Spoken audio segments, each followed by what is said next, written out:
I thought that was Dane.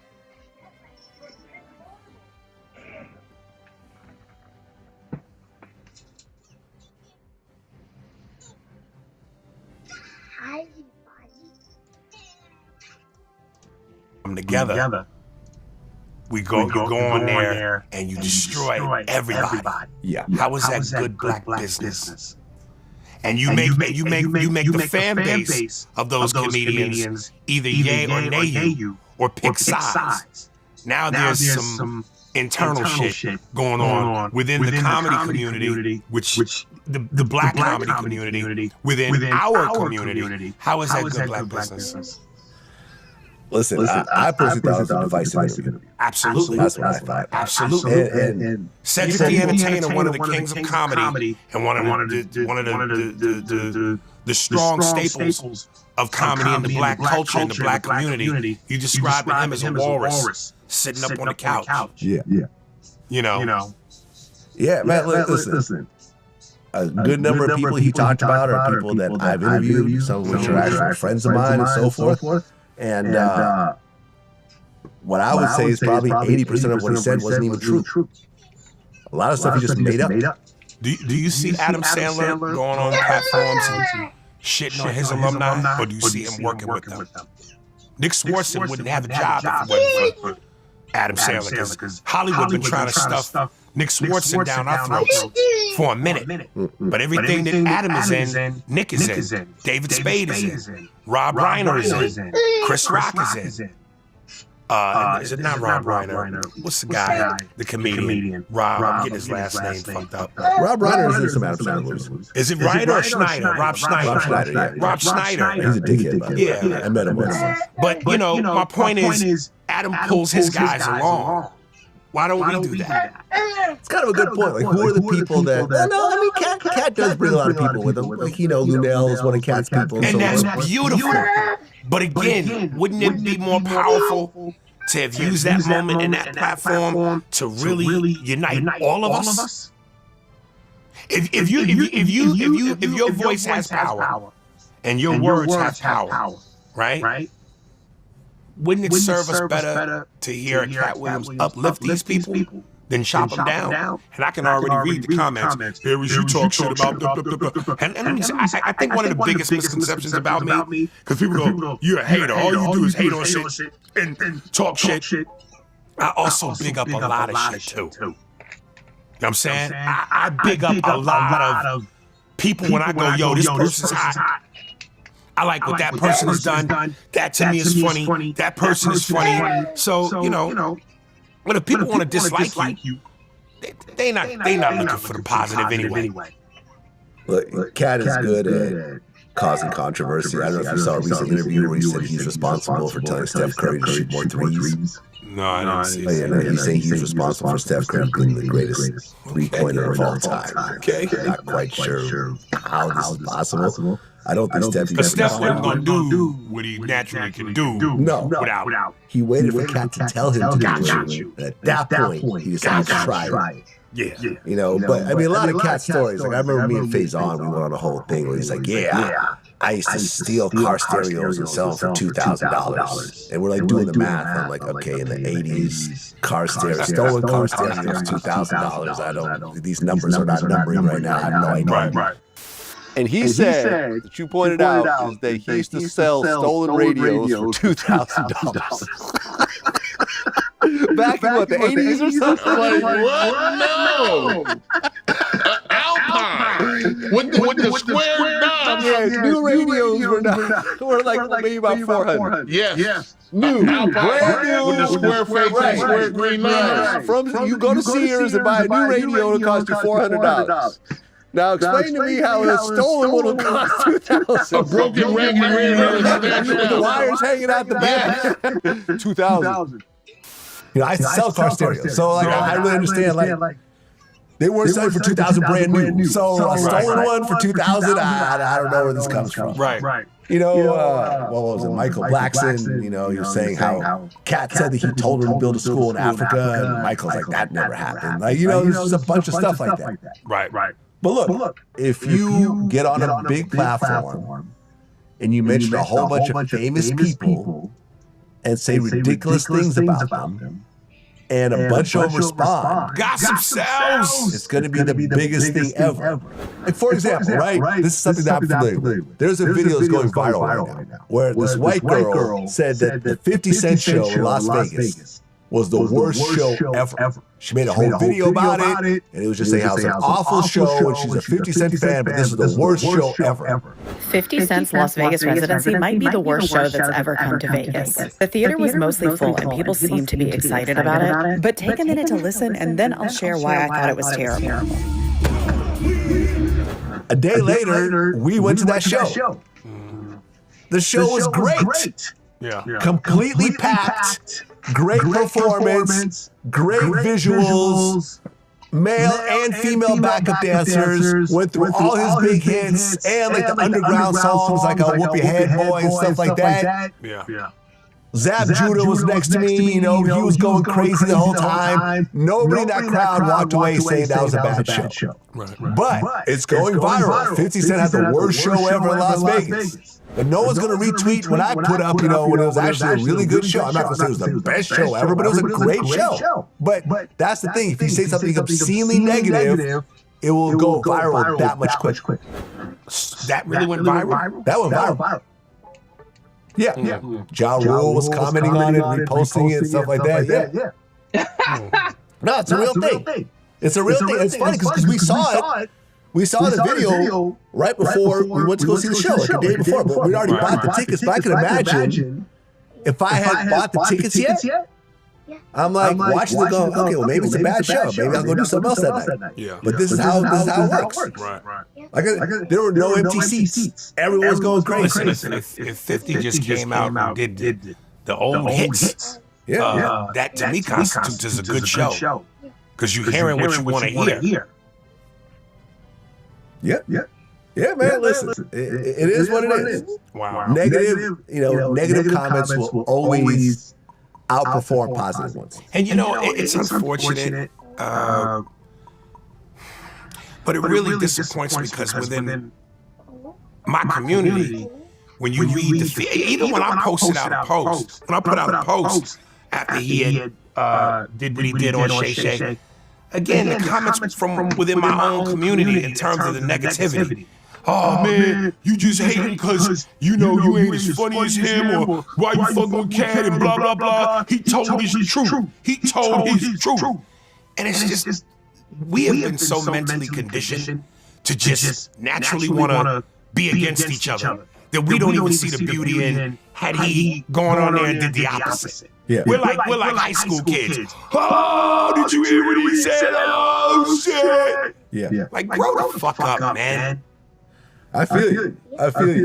Well, speaking of performances, one of my members, Fug You 3223, said, ask Mr. Spears why he publicly said he was going to perform in Memphis, but he was once again booked at the Chuckles Comedy Club in Memphis months later. Hold it. No. I just want the meat and the cheese. You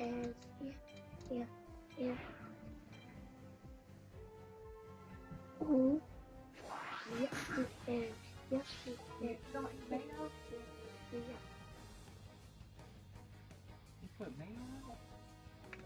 Yeah, I can make you another one if you don't want this on it. What's on it? Meat, cheese, and mayo.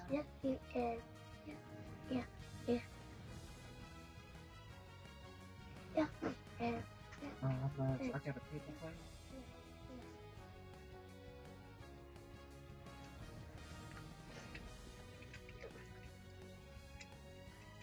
Let's stop by Chick-fil-A and ask for sauce. Huh? Let's stop by Chick-fil-A and ask for sauce. You could have got me a lemonade with no ice.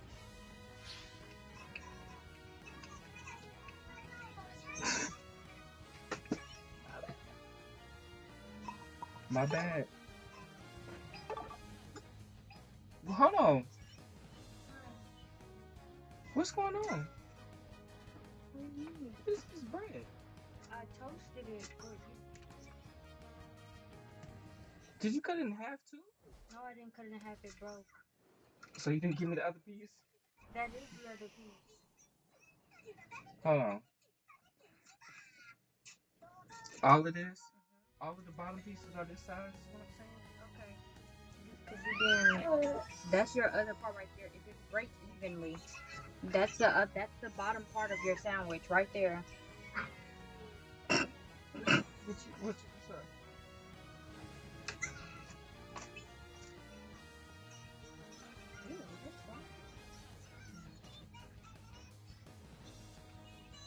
You want A fork? you want a fork? Oh. You don't have any plastic fork.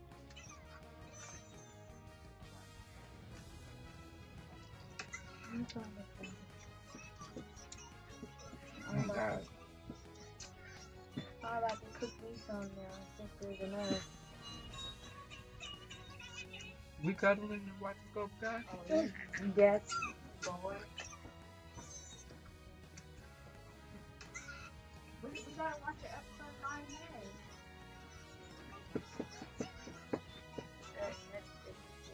This with the fries? What do you want? It's no more. We don't have any more fries. I gave him 2 bowls. I mean, I had to ration it out because You said get that one. yeah, I did. I didn't think he was gonna eat off of that. And you know, he's a fry baby. Now he eat mine up. I can make him a did he invite you? No, he wants the fries. He ate the fries. He was over there sneaking the fries too. You know he a fry baby. But I'm saying like I'm cooking and then I see him he over there just eating them. So maybe that's where We got these fries are good. is it because of the sauce? Or I make good fries? Not expensive. It might be fries. Oh yeah. They gonna eat them up before this 2-minute match is over. Look, he going back to some. I'm up Sauce there out the running. way.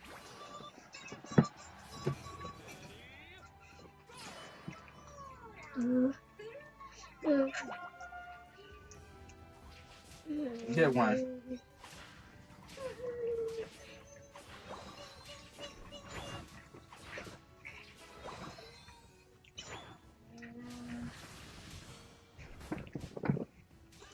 That man accountable for the garbage that flies through his mouth. Wait, say that again? Well, I guess you said that you wouldn't perform in Memphis again, or you don't perform down south. Okay. But he said that after you said that, you actually performed at Chuckles Comedy Club in Memphis. No, that's wrong. That's wrong. That's totally wrong. So you haven't performed there. Once I said I'm done with that, I was done with that. Okay. Yeah. So you're not actually performing in Memphis. No. Okay. Well, before you Thursday 23, I asked the question. And this is why I was telling you this is the thing that I had wanted to do, where if we had selectively gone through some of the YouTube comments, that's what I wanted to post up on the thing and go over some of those. Because I'm telling you, some of the things that people say, when I read them, I go, how fucking dumb are you? Did you even think that through before that came out of your mouth? Complete morons. I saw a post recently, right? And I responded to this. They said Vanilla Ice is broke and he's supporting himself by being a male escort to older women. Vanilla Ice is one of the richest people I know. Yeah, we went back. One of the richest people I personally know. Right. He has like a $10 million car collection. He's got about a $100 million real estate portfolio. Right. The house we went to had another house next door connected to it. Right. Both of them are mansions. Yeah. And he has hundreds of other properties. To think that he is being a male escort to old women is so ridiculous that I've never heard anything so stupid. But this tweet went viral. Dude, it's one of the funniest things is when I read where people go, man, you not as rich as so-and-so. And, you know, they'll say maybe a Kevin Hart. Okay, so Kevin Hart is the barometer to my level of success. Yeah. Fact is, we both richer than you, so shut the fuck up. Right. I might not be as rich as Kevin Hart, but we both richer than you. Right. So why don't you worry about how to get yourself to the 50% tax bracket and stop worrying about Kevin being the barometer to my success. Yeah. I mean, listen, none of us are as rich as Kevin Hart. Kevin Hart is wealthy. And he deserves what he got. Absolutely. He worked his ass off to get to that point. He started at the very bottom. He got to where he is. But he is not the baseline for rich. I'm just saying that, like, when regular 9-to-5ers are comparing one dude who's worth this much to another dude who might be worth 3-4 times that much. Bottom line is, both dudes you talking about got more than you. Right. You're not even close to the dude who you comparing to the dude you comparing. Yep. So step your fucking game up and stop worrying about what I got. Gladiator 2. Have you watched it? I did. Great movie. It was. I liked it. You know, we talked about this on my podcast. And this is one of those things where, again, I describe male demographic movies that are demographically suited towards us as man food. Yeah. And I was like, man, I'm about to get my man card taken because you know what? Go upstairs and give it to your mom. I never saw Go Gladiator upstairs. 1. Oh! I never seen Gladiator 1. That's too bad because they referenced Gladiator 1 throughout the movie. I know. So you didn't really get the full effect of the movie. Right. Why don't you just watch one first? Because, I just never got around to it. You know, those movies, those period pieces, like 300, Sparta 300, Troy with Brad Pitt, Gladiator. I can see those movies when they come out, and now I'm about to date myself once upon a time ago, on video. But now streaming or cable. I don't run to the theater to spend money to go see those kinds of movies. So Gladiator 1 was always on my to-do list. I just never got around to it. I mean, you missed out. I mean, I would say it's better than Gladiator 2 just because it set the bar for the whole story. And Russell Crowe killed it. Yeah. You know what I'm saying? Yeah. And Joaquin Phoenix killed it. Right. Now, Gladiator 2 was great. And Denzel killed it. But everyone else, it was really Denzel carried that movie. Whereas, It's a bigger name. no, I understand that. But for example, like I'm saying, like in Gladiator 1, you had Russell Crowe and Joaquin Phoenix both like overdoing it. You know what I'm saying? To the point where it's like, wow, like both of them are like in their bag. Right. But Gladiator 2 was great, and seeing Denzel as like a real villain, you know, you haven't seen that since Training Day. Well, we saw it in Training Day, we saw it in American Gangster, and now Gladiator 2. Okay, fair enough. Yeah. What do you think was his greatest villain role Hold out of on. those movies? Out of those three, Training Day. Yeah. Hold on. Yeah. You know, I posted this thing where someone had shown where Denzel has been nominated for an Oscar in 5 decades. like every 5 consecutive decades. He's only won 2, one for Glory and the other for Training Day. And there's this take that really bothers me, where people go, "Yo, Denzel is Denzel in every movie." It's true. No, it's not true. It's true. No, it's not true. Let me tell you something. People don't understand nuance, subtlety, and range. Now, what you're doing is, here's what the mistake people are making. Denzel is a naturally suave, charismatic. He brings a cool to who he is in terms of his personality. Don't interrupt me. He is naturally cool. Not to mention, now look, he's 70 now, but in his prime, to the women, good looking and sexy. So no matter what role he plays, that comes with it. But don't get it fooled with the pretty boy shit. In terms of acting ability, you're telling me that Malcolm X is the same performance as John Q? You're telling me that Flight, a drug-addicted pilot with a substance abuse problem, is the same performance as Stephen Biko? You're telling me that Training Day is the same performance as in Man on Fire? You're telling me Denzel has done Shakespeare twice, Macbeth, and Much Ado About Nothing. Do you know how hard Shakespeare is? A lot of actors won't touch it. So in terms of range, where is he Denzel in everything? Well, I'll put it like this. And I love Denzel as an actor. This is not me putting Denzel down. But whenever I see Denzel, I always think he's Denzel. I never forget that he's Denzel. Whereas certain You saw Malcolm X and went, that ain't Malcolm X, that's Denzel. Yeah. Get the fuck out of here. You're terrible. You're terrible. I feel like he doesn't lose himself in the role like a Daniel Day-Lewis, where you just forget that. Guys like Daniel Day-Lewis, Gary Sinise, and Gary Oldman are character actors. Denzel is a leading man. There's a difference. Explain. In terms, they're playing like specific characters. Denzel is just playing a character, but he's leading the film. In terms of, he's the guy. When you looked at John Q, and did you see John Q? Yeah. I was in the theater. All you heard was from men and women.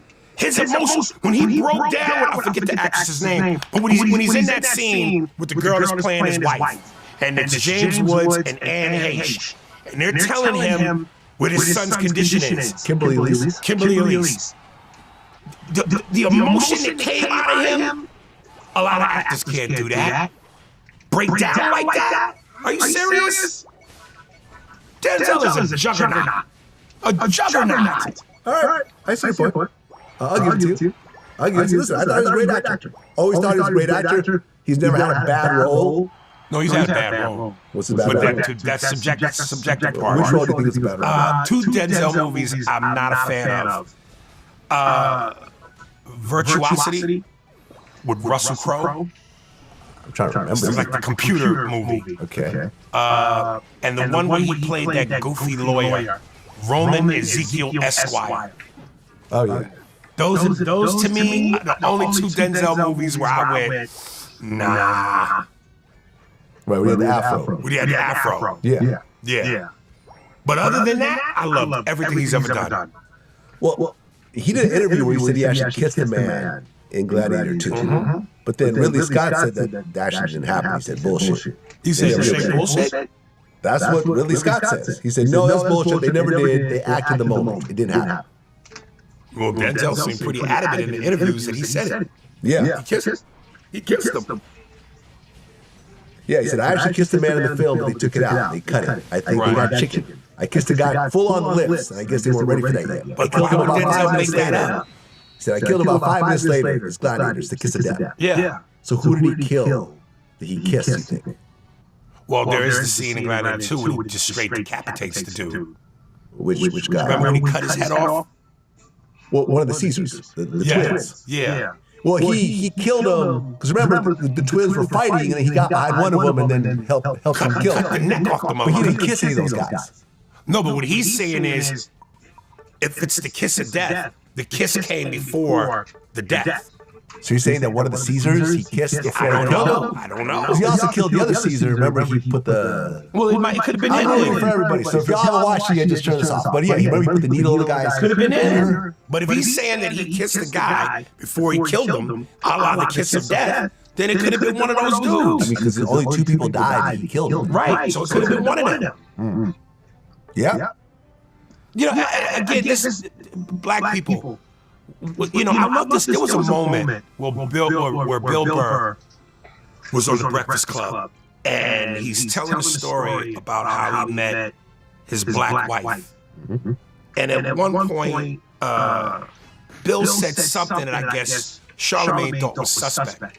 And he goes, whoa, you gotta pause, you gotta explain that. And I love it. Bill turns to him and goes, when are black people, when are you people gonna let go of this gay homophobia?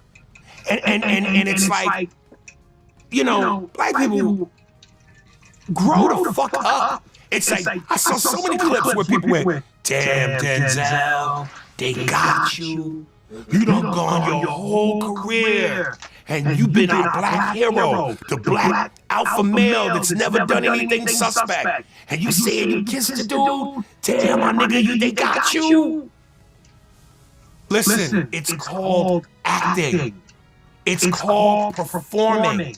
It's art. Let go of this homophobia. Black people, we are so fucking ridiculously homophobic. Listen, if you got a relative, somebody in your family, and their dream is to be an actor, a thespian, stage, why are you killing their passion because of something that you think is homophobic? Is Denzel gay because he kissed the dude? Is he gay? Is he taking it in the ass? He's been with his wife proudly for 40 years. So because he did something artistic in a fictional story, he's a homosexual? Black people grow the fuck up. My God. Why would you hinder somebody in your family who has a dream and a passion to do something in the arts, but you want to make them feel a certain way and ridicule them because you go, man, that's gay. Get the fuck out of here. It's art. I agree. I mean, look. I mean, you kiss a dude in a skit. Yeah, and I get more pussy than anything. Love pussy. I mean, for example, like, I'm not an actor, so if I was offered a role, but they said I had to kiss a guy in the role, I would turn it down. But then again, it's not my craft. This would be just a side gig. And let me say, in terms of comfortability, there are some limits. You know, if it's a kiss of death or whatever the context is, all right. Now, if we talking straight French full-on tongue action, I'm not going there. I don't feel comfortable with that. Well, for example, I interviewed DeAndre Bonds. Yeah, okay. So he's been in, you know, Snowfall, Sons of Anarchy, Three Strikes, The Wood, and so forth. Right. And I remember in our first interview, we talked about a movie they call Lockdown, where he gets raped in the movie by, I believe, a white guy, right? Oh, I've never seen it. I think so. And he said that he didn't want to do the scene. The director convinced him to do it. He said afterwards he went in his dressing room and just cried. You know, he said he wished he didn't do it, but he agreed to do it. It came out. It is what it is. Well, Lockdown had a rape scene that you were in, and I guess you didn't want to do it. The rape scene? Yeah. No, I did not want to do it. That's one of the worst scenes I ever did, and I wish I could go back and take it back, you know what I mean? But, you know, I was an actor, I'm an actor at the time, and the director, you know, said, I need you to do this, man, you know, and like, fuck it, come on, man, let's just get it out the way. I guess you cried after doing that scene. I cried. Literally, like, because I felt like I didn't feel right, you know what I mean? It was just something that wasn't spiritually right about that shit. And I didn't see what it needed to be in the movie for. Like, you know, I wasn't the writer of the movie, and I agreed I was under contract. Yeah, I guess as an actor, you can't just start changing the script. No, you can't. Not once you sign. Yeah. So, you know, there is a balancing act with this stuff. I mean, would you, okay, so let me ask you a question. If you got booked for a movie and you're doing movies, you have some new movies coming out, right? Yeah, I just did a movie. Yeah. Can you say what it is? It's called Wild Card. There we go.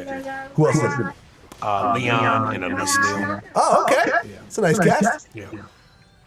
If you got booked to do a movie, but they're like, you have to get raped in the movie by a man, would you do it? It depends if I, on the context with the script. And listen, please understand something about me. I don't give a fuck what people think. I am so comfortable in my own skin. You know what I'm saying? I'm 49, gonna be pushing 50 in April. I don't give a fuck. I know who I am. I know what I am. I know what I can't do. What kind of pussy I can get.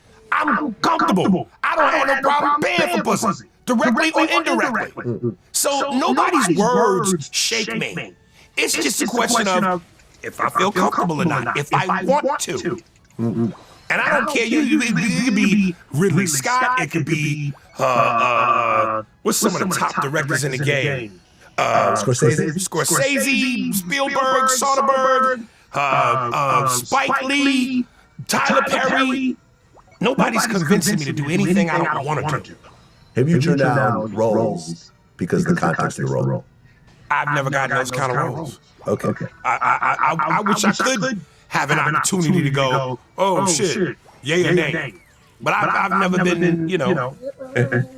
You said you have no problems paying for pussy. What's the most you would pay? Oh, directly. You brought it up. I don't gotta get into every detail. Okay, fair enough. We all pay for pussy though. We all pay for pussy, directly or indirectly. Yes. I wouldn't trust a woman that's trying to give me some pussy without something. Well, listen, you know the difference between paid pussy and free pussy? What's that? Free pussy is more expensive. You're right. Am I right? You're right. Yep. Listen, Paul Mooney had a great quote. How do you say it? A wet pussy and a dry purse don't match.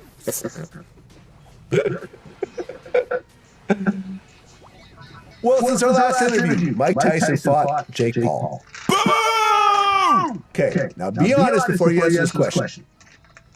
Before the fight, who do you think was going to win? Tyson. Because I didn't think it was going to be fixed. You thought it was fixed? Absolutely it was fixed. Absolutely it was fixed. There's a moment, and this is a guy in terms of muscle memory, and I know he's not as fast as he was in his 20s, but listen, when you watch the training videos of Mike, the way Mike was slipping and dipping, bobbing and weaving, you know what I'm saying, coming up with counter punches, there's no way. There's a moment in that fight where they show it. Classic muscle memory. Jake Paul throws a punch, Mike rolls under it. He's about ready to, this is a KO about to happen. And he pushes back on the punch. Come on, man. Okay, look. You and I are not professional fighters, right? But I'm a professional watcher. Being a watcher and being an actual... Fuck you, I'm not giving this to you. Okay. I'm not giving this to you. Hold on, you haven't even heard what I said yet. I know where you're going with it. You and I are not professional fighters. We are just watchers. Me and Michael Jai White talked about this. And Michael Jai White competed in martial arts for years and years and years, and also has been in choreographed fights for decades. So Michael's saying it wasn't fixed? Said it wasn't fixed. He said, in that particular situation, you can cock back, but if you see the person moves and you don't throw the punch. He said it would be almost impossible to choreograph a fight like that and make it look real and actually, like, let someone win in that capacity. He said it's almost impossible. That is tremendously difficult in a live audience. You can't stage something like that. And everybody wants to believe that, right? It's like, as a person who's done like countless hours of choreography and fight scene stuff, it is very difficult. There are hundreds of punches thrown.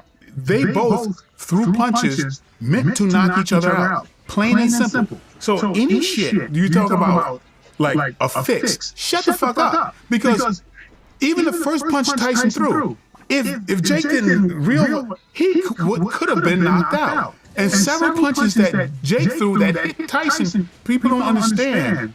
When you throw a meaningful punch, I mean, what if you're throwing a punch to the body and he leans into it? You know what I mean? There's so many things that can happen. But those were punches. There were several punches that could have knocked the other person out, right? And not to script.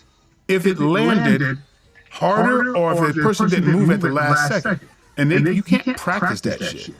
I saw some clip where Tyson was starting a punch and abandoned it. But as soon as he did this, Jake was already kind of moving. And so Tyson abandoned the punch. And they claim that was Tyson. Oh, he could have landed a knockout blow right there. No. He saw that he was already moving. So if the guy's already moving and I continue with that punch, it ain't going to hit him. He's going to hit me back. And this is someone who really does it for a living. Like you, I know Mike. Mike's number's in my cell phone. When I see Mike, number love.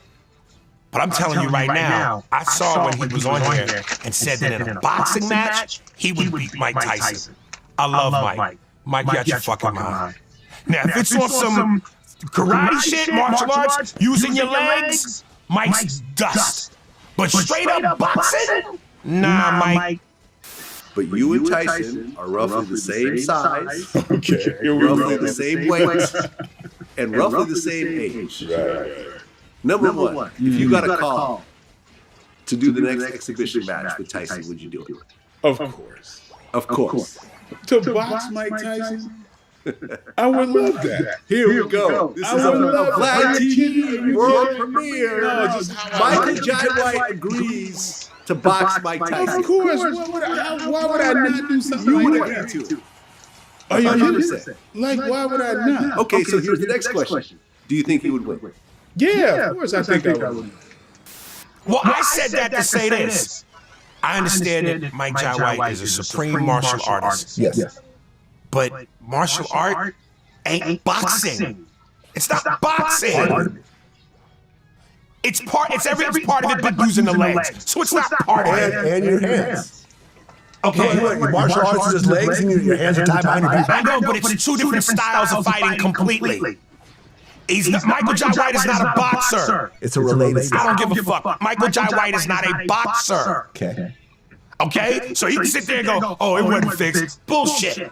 That fight was fixed. And the other thing, Mike biting his glove, and Mike goes in the interview, oh, it's a biting fixation that I've always had. I've seen every Mike Tyson fight available. He's never done that. Yeah, I've watched every Mike Tyson fight since he fought. I got them all on VHS. No. That was my internal instinct. I wanted to destroy this nigga, but that check. You're bugging. Because everyone wanted to see Tyson knock out. Fuck what we want. Mike wanted 20 million. And if the contract states, yo, you can't, I gotta beat you. You think that's the contract? Please don't tell me you're this naive. No. Please don't tell me you're this naive. Look. Okay, I interviewed Mike Tyson. And? In that interview, I brought up Buster Douglas' follow-up fight with Evander Holyfield. Right? And I talked about how Buster was in bad shape.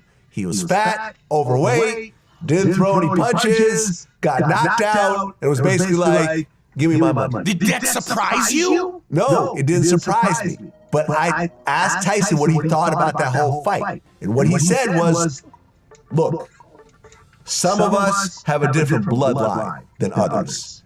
Some of us, when it's a big fight, we go in there and we understand what, the grand scheme of things, and we're willing to die in the ring, and we put it all out there. Obviously, Buster Douglas does not feel the same way that I do. He's like, if it was me, when I go in there, I give it my all. He said that on camera. Okay, I can play it. We're going to play the clip. You don't have to play the clip, I believe you, nigga. But let me tell you something. First of all, if Mike Tyson was on his A game, and technically, before I say this, let me say this. Technically, Mike beat Buster Douglas. It was a 4. No, Vlad, They showed a Me and Mike Tyson argued about this on camera. Mike Tyson is so wanting to be the super nice guy now. He's changing everything. They showed the footage of when Mike Tyson sat at the table and counted. They watched it. Mike went 9, 10, 11. Buster was down for 14 seconds. So technically, wait a minute, let me finish. Technically, Mike won that fight. Nope. But let's put that aside. No. Let's put that aside. No, let's address that. No, let me finish. Okay. Vlad.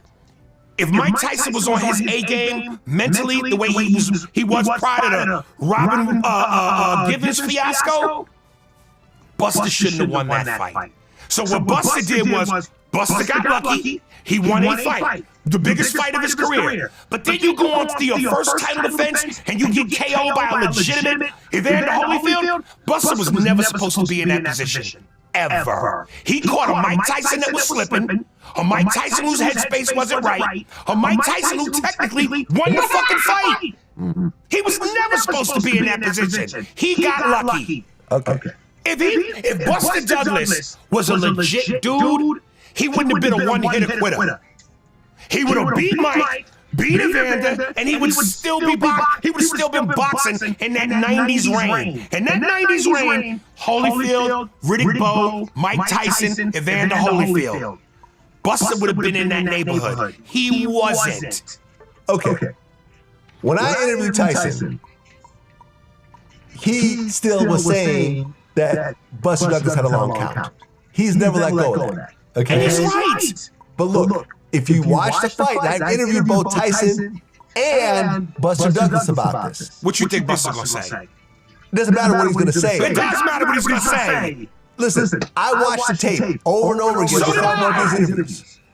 Regardless of whether the count was long or not, when you look at Buster Douglas, he was not knocked out and barely got up at 10. Stop By right the time there. the count was like 5, he was on his knee, waiting for it to get to 9, and he got right up.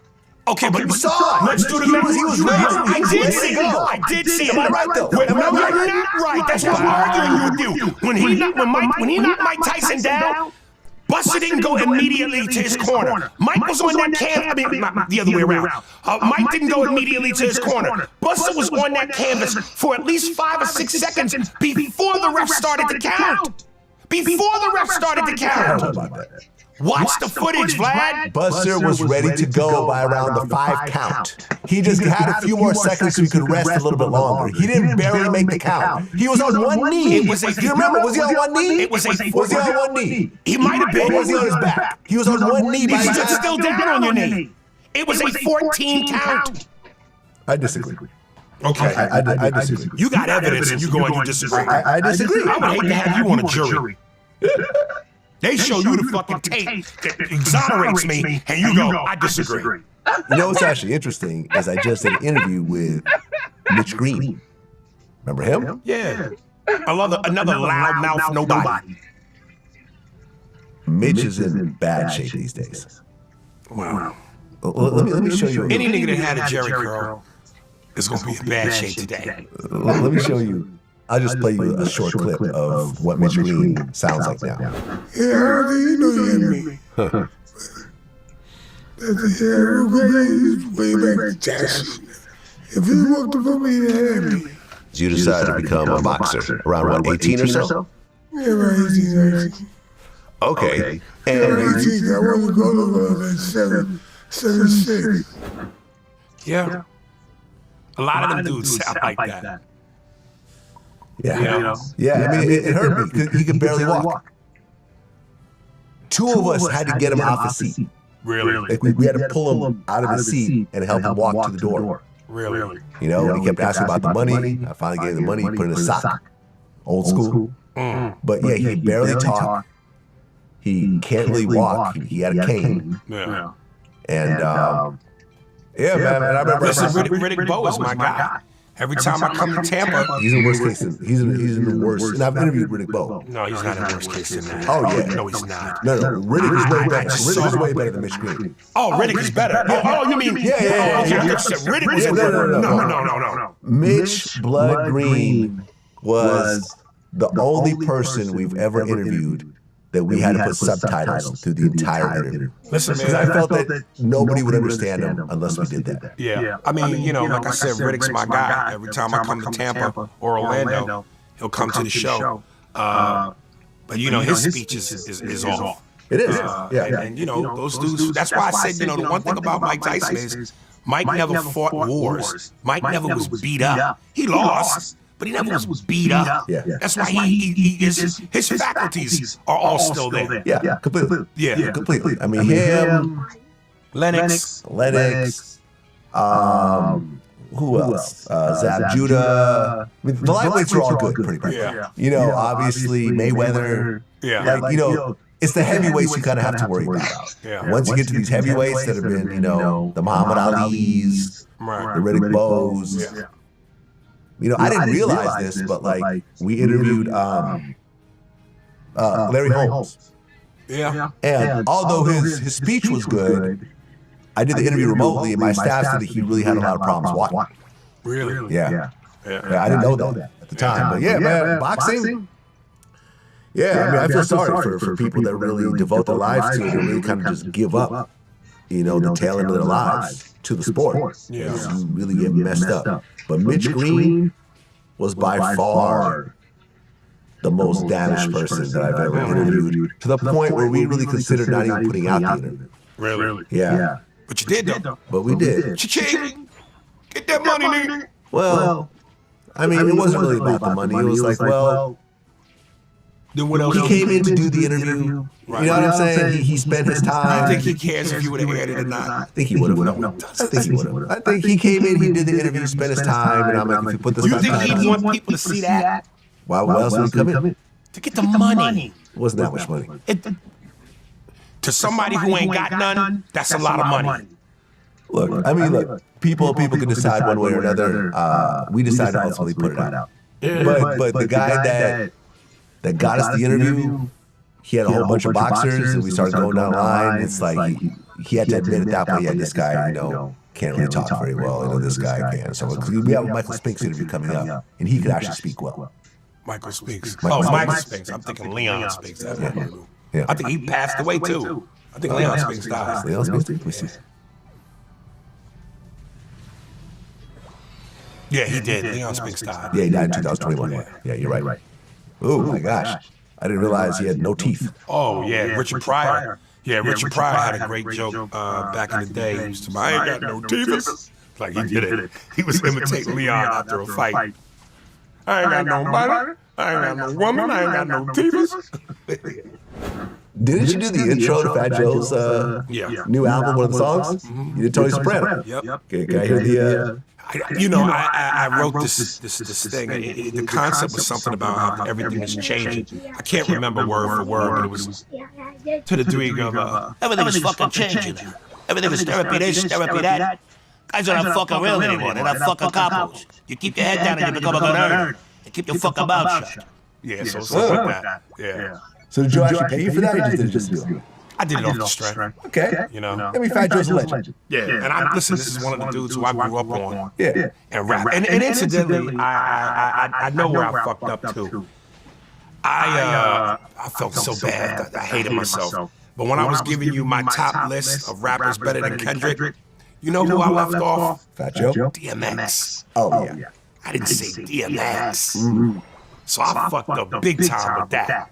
Yeah, I would say DMX is better than Kendrick. Yes. I would agree with you. Yes.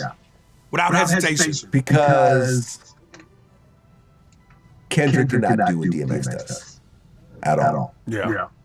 Honestly, nobody can do what DMX does. Like that raw emotion, I just feel like you have to have a life like DMX in order to pull something like that. Well, not just the raw emotion, but his voice was so specific. Yeah, but it was more than that. It Well, was I know like, it was a culmination of I mean, there's the voice, but obviously. the voice was unique. But like he would get on stage and he would cry, he would pray, and it's like everyone would be like, He'd pray, and then when he got off, he did some cocaine and crack. right. Yeah, I mean, I've said the story before. We were supposed to interview him. Right. He died before the interview happened. Yeah. You know? I'm telling you, the first time and I tell this story, I remember Money, Power, Respect was all over the radio. I never knew what he looked like. I just heard the voice and I loved that song. And I remember I was at a nightclub in LA and he came on and he did his verse. And something in the truck started to rock. Hell is hot, cause I'm here now, baby. Going down, baby. And I went, oh, that's that nigga right there. And I lost my mind. I lost my mind. Yeah, no, I remember I had one piece of footage with DMX. This was when I was filming for Ed Lover's show at Power 105. And DMX was just, I would say, the greatest entertainer I've ever been around. That he is constantly putting on a show. Right. Shit you don't see every day. You know what I'm saying? You know, rap. Yeah, I do the rap and all that. I'm saying, you know, when we go that. I'm a real nigga hard. Time to get down. You know what I mean? It was a whole thing. It was like he's like doing push-ups, this whole Marion dance. This is not for children at home. Do not turn this at home. He would rap, and then he would sing, and then he would do jokes, and it was like, wow. It's still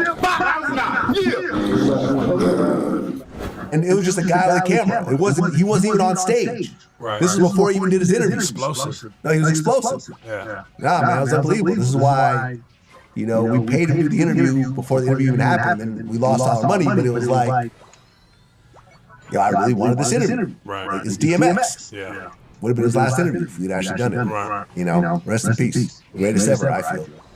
Well, we've seen a lot of battles in our day, but we've never seen a battle where the loser sues the winner.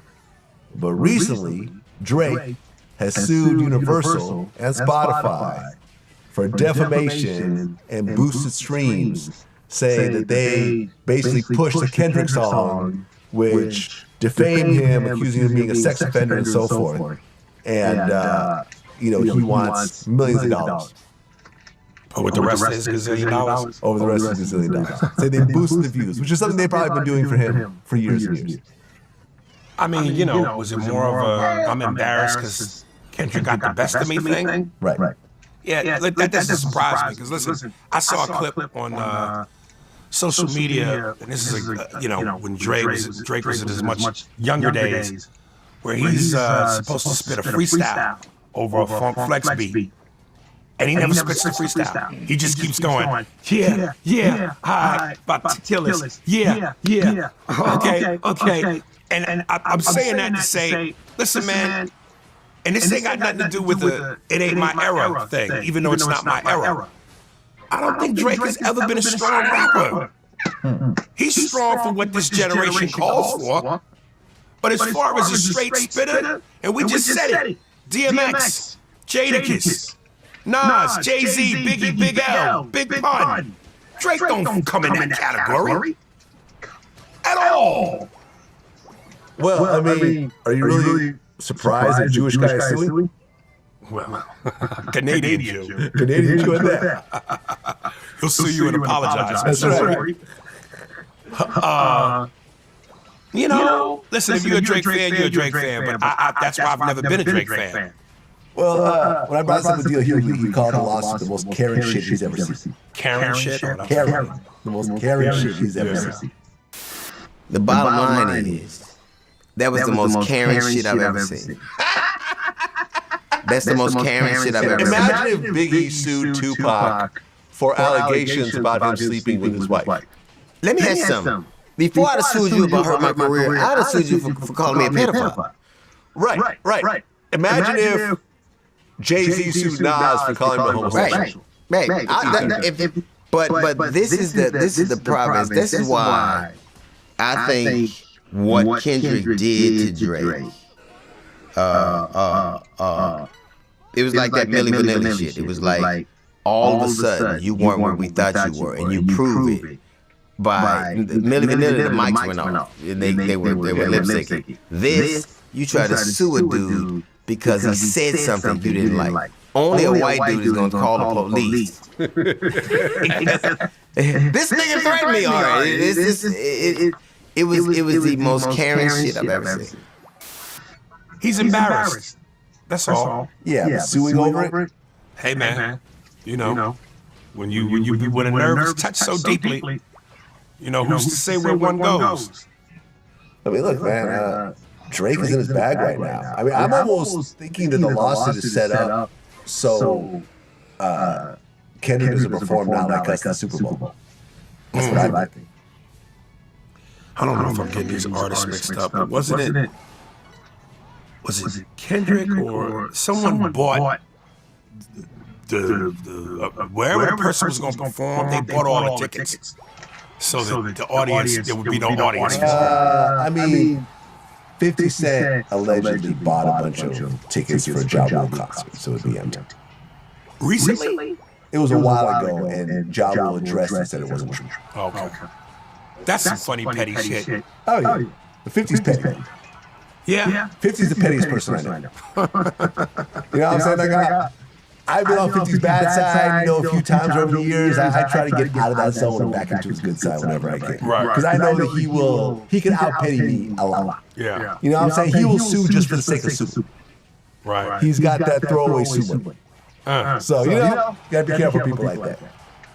Shout out to Tony Yayo, regular on Vlad TV. And like I said, great show. Great show, because people are like, because when I did the tweet basically saying it was a great show, like, oh, you just trying to go to 50 interviews, he don't fuck with you. I just ran into 50. 50 fucks with me. Yeah. You know what I'm saying? He's glad to see me. I was glad to see him. So, but Drake suing is kind of ridiculous. It's really ridiculous. And it just makes his loss that much more deeper, I feel. Right. You know? Travis Hunter. You've commented on this. Listen, man, I don't want to add to the pile on, but obviously anybody that's followed this story knows that based on these circumstances, he's being called Simp of the Year, a sucker. The boy's just pussy whip, and it's like from what I gather, from what I can tell, he's a young kid, he's an innocent kid, a bit naive. He seems like a good-hearted kid, though. But, a lot of red flags here. From her not standing up when he won the Heisman, to her saying that he waits in the car while she's partying and drives her home, to her saying that the first time she loved him, it was an accident, to saying that he's not really her type. I even saw when he was on an interview on a podcast with two dudes, and he goes, she didn't know who I was, and the only reason she got with me was because her brother told her, do you know who this is? Do you know what he's about to do? Who he's about to be? You need to get with him. So it all feels like a money grab. And then when he goes, what y'all worried about me and my relationship for? You get a life, you get a girl. Don't worry about me. I've been with my girl 5 years, but then the video surfaces from 3 years ago, within the 5, where she's with her ex, who's a rapper, and he's rubbing all on her and sensual and all of that. So it's just a lot of red flags here. Another video of her kind of messing with a guy. Right, I saw that too. That was the music video. That was like a sneaky link kind of situation. Yeah. And here's what I said. Listen, she wants an alpha dog, like most women. She wants an alpha dog. He is an alpha dog on the court and on the field. Off of it, this nigga's mad Big Bang Theory. I mean, goofy and nerdy. There were a couple things where he would, with her, do a couple TikTok dances. There was one where I saw where he was by himself, and as he was dancing, his body language, and he went, and I just went, this nigga is goofy zesty. And I don't know how sexy that is to a girl. And for the record, let me say this.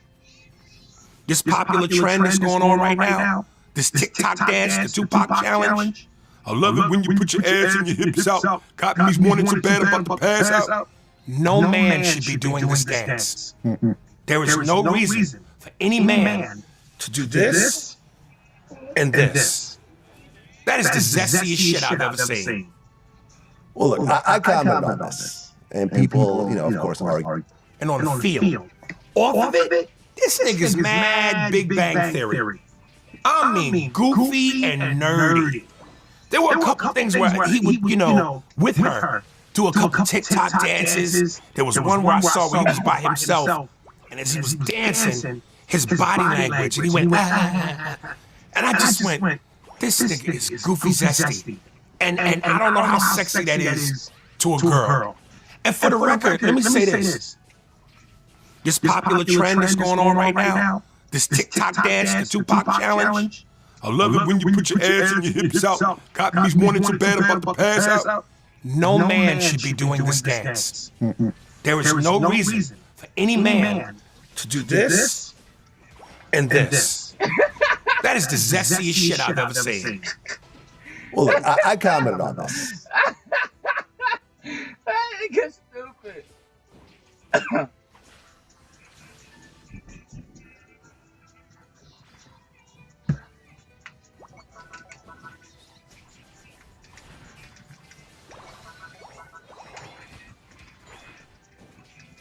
There you go. There you go.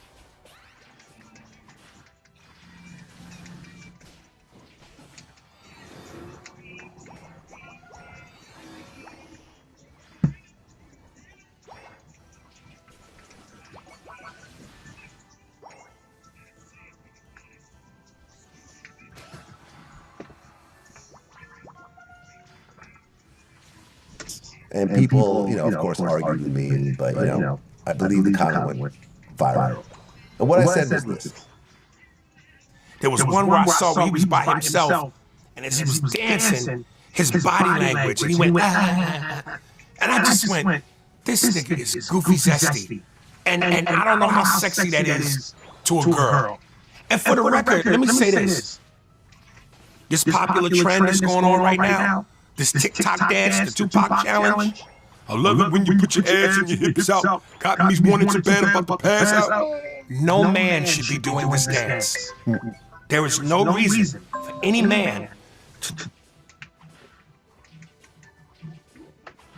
Hello? I didn't know you called me. When I call you? I don't know. I got a missed call from you. Okay. I don't know. I think maybe I was going to say something about Spencer and fries. But I got to fix. What? I had some Cheetos.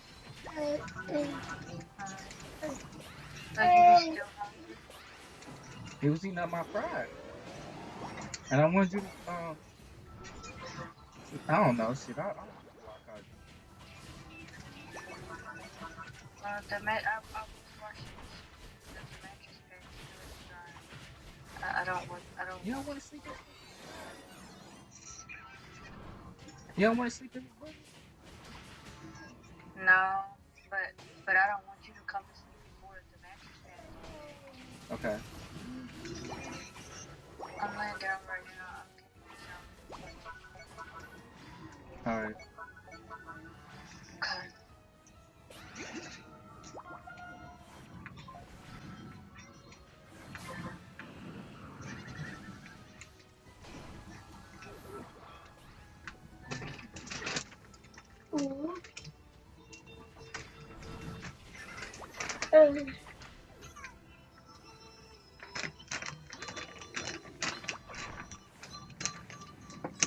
To do this and this.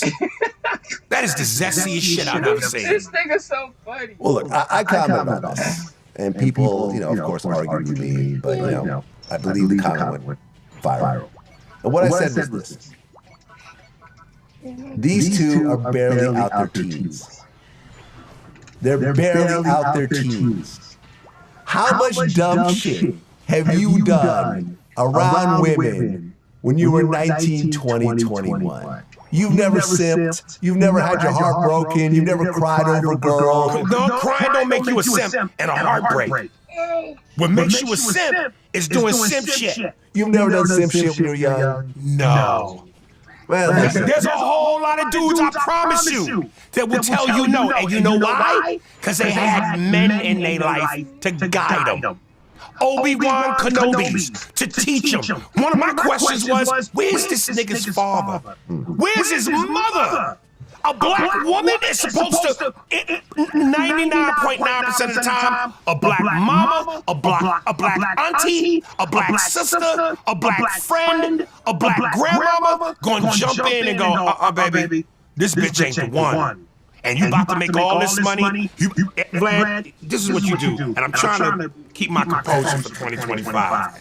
You're so ready to battle me with your body language, and you're so ready to rebuttal this. Go ahead. This is what I'm trying to. We're talking about black cultural shit now. Okay. I'm talking about what goes on in the community, within our culture. No black woman worth her weight, knowing her, whatever it is, son, grandson, nephew, brother, friend. You're going to have to go into the NFL and make millions. You about to become a superstar. No, bitch.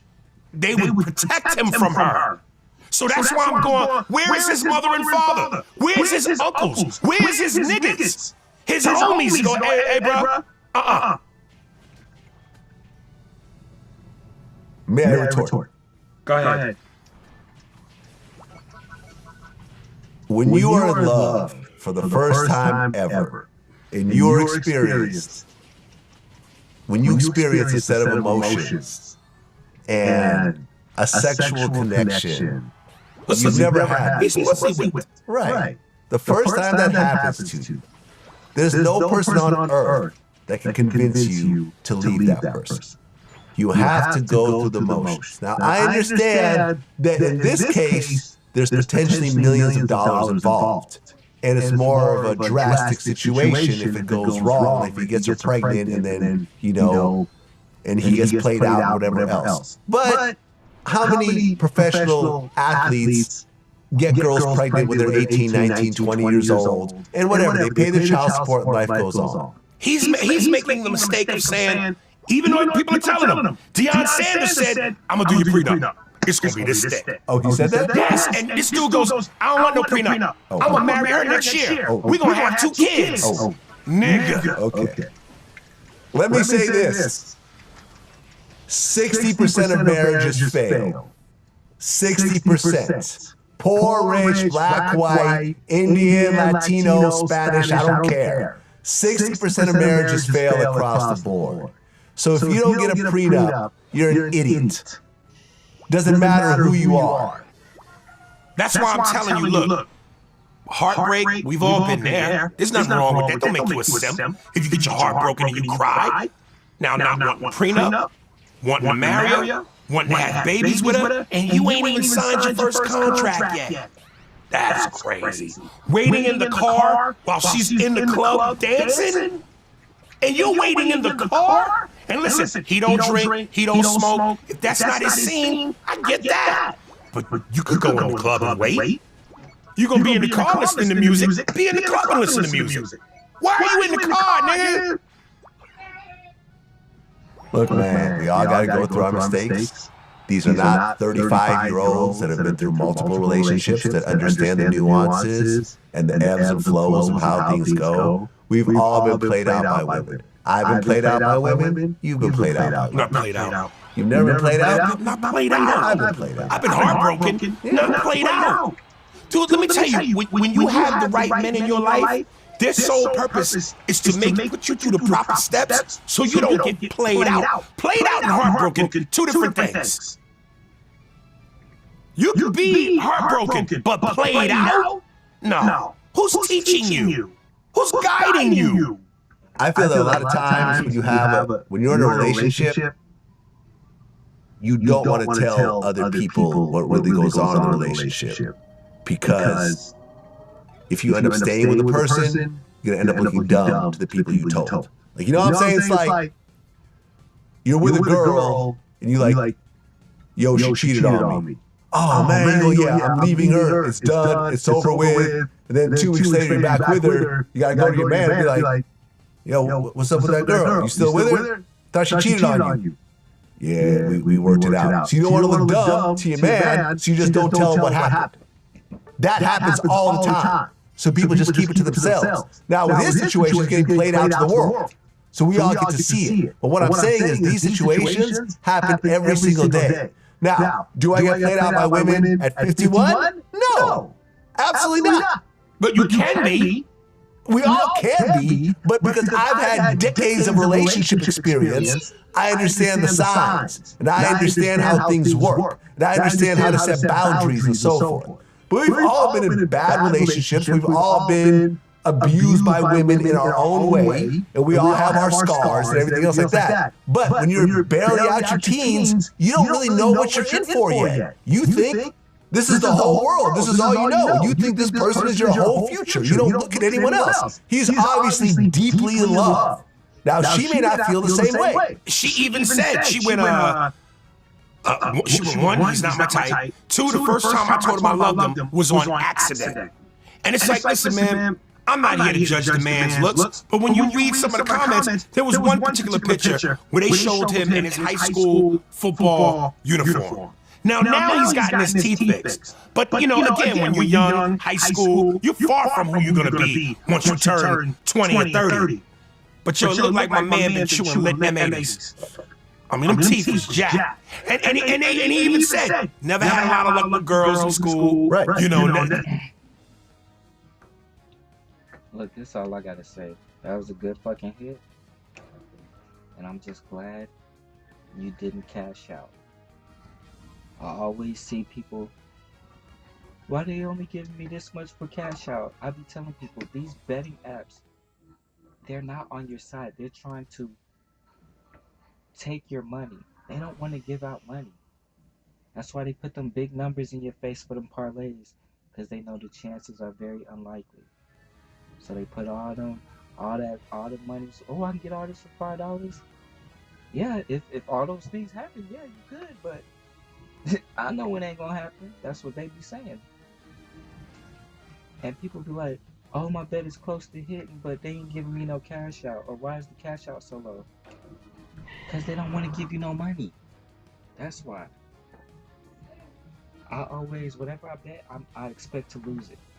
I'm glad you did not cash out. You were saying it was getting close and this and that. I told you that's what one of my homeboys did. He had 2 parlays, cashed out on one, right? Then it ended up hitting. He cashed out, then it hit, so he would have got paid more. And then the other one he let ride, and it didn't hit, and then he was upset.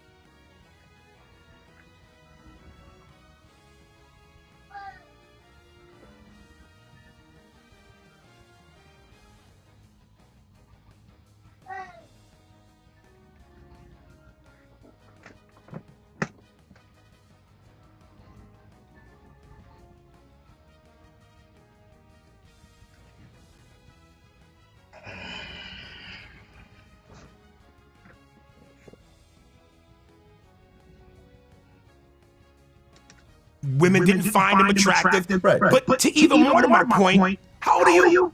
Me? Yeah. Heartbreak, we've all been there. There's nothing wrong with that. Don't make you a simp. If you get your heart broken and you cry, now not wanting a prenup, wanting to marry her, wanting to have babies with her, and you ain't even signed your first contract yet. That's crazy. Waiting in the car while she's in the club dancing? And you're waiting in the car? And listen, he don't drink, he don't smoke. If that's not his scene, I get that. But you could go in the club and wait. You're going to be in the car listening to music. Be in the club and listen to music. Why are you in the car, nigga? Mm-hmm. Look, man, we all got to go through our mistakes. These are not 35-year-olds that have been through multiple relationships that understand the nuances and the ebbs and flows of how things go. We've all been played out by women. I've been played out by women. You've been played out by women. Not played out. You've never been played out? Not played out. I've been played out. I've been heartbroken. Not played out. Dude, let me tell you, when you have the right men in your life, their sole purpose is to put you through the proper steps so you don't get played out. Played out and heartbroken, two different things. You can be heartbroken, but played out? No. Who's teaching you? Who's guiding you? I feel that a lot of times when you're in a relationship, you don't want to tell other people what really goes on in the relationship. Because if you end up staying with a person, you're going to end up looking dumb to the people you told. Like, you know what I'm saying? It's like, you're with a girl, and you're like, yo, she cheated on me. Oh, man, I'm leaving her. It's done. It's over with. And then 2 weeks later, you're back with her. You got to go to your man and be like, yo, what's up with that girl? You still with her? Thought she cheated on you. Yeah, we worked it out. So you don't want to look dumb to your man, so you just don't tell him what happened. That happens all the time. So people just keep it to themselves. Now, with his situation, it's getting played out to the world. So we all get to see it. But what I'm saying is these situations happen every single day. Now, do I get played out by women at 51? No, absolutely not. But you can be. We all can be, but because I've had decades of relationship experience, I understand the signs, and I understand how things work, and I understand how to set boundaries and so forth. But we've all been in bad relationships. We've all been abused by women in our own way, and we all have our scars and everything else like that. But when you're barely out your teens, you don't really know what you're in for yet. You think this is the whole world. This is all you know. You think this person is your whole future. You don't look at anyone else. He's obviously deeply in love. Now, she may not feel the same way. She even said, she went, one, he's not my type. Two, the first time I told him I loved him was on accident. And it's like, listen, man, I'm not here to judge the man's looks, but when you read some of the comments, there was one particular picture where they showed him in his high school football uniform. Now he's gotten his teeth fixed. But, you know, again, when you're young, high school, you're far from who you're going to be once you turn 20 or 30. But yo, it look like my man been chewing lit M80s. I mean, them teeth was jacked. And he even said, never had a lot of luck with girls in school. Right. You know, women didn't find him attractive. Right. But to even more to my point, how old are you? Me? Yeah. 51. Okay, I'm 49. Yeah. We come from an era, once upon a time ago, where there was like R&B love music on the radio. We wooed women. Our mentality was, you know, take care of a woman, woo her, be the man. These young boys today, suck my dick, bitch. What you bring to the table, ho? Fuck you, bitch. Where it's like the romance, they don't do that here, this generation. So it's like to treat a woman delicately or show some sort of I'm lost in your pheromones passion. These young boys don't follow that credo.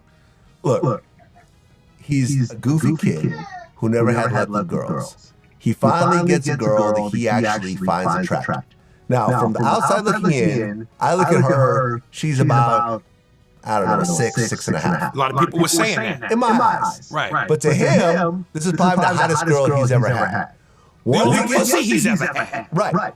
So, once he gets to the NFL, and he starts going to those NFL parties, and he starts to meet the actual dimes, the actual bad chicks, and they start finding him attractive, and they're giving him game, and everything else like that, he's going to realize, okay, the world's a lot bigger than I thought, and I have a lot more assumption. Okay. Because if he's still at his core, I don't drink, I don't smoke, I don't party, and that's not in him, then he may value a wife and kids and family and being at home. Okay, true. So people coming up to him going, hey man, we in this city, there's this hot.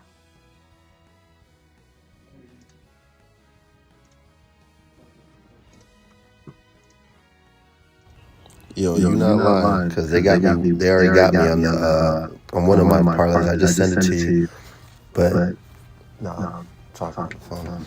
But yeah, fucking Washington and Orlando, they were tied up by halftime, so I was like, fuck, man.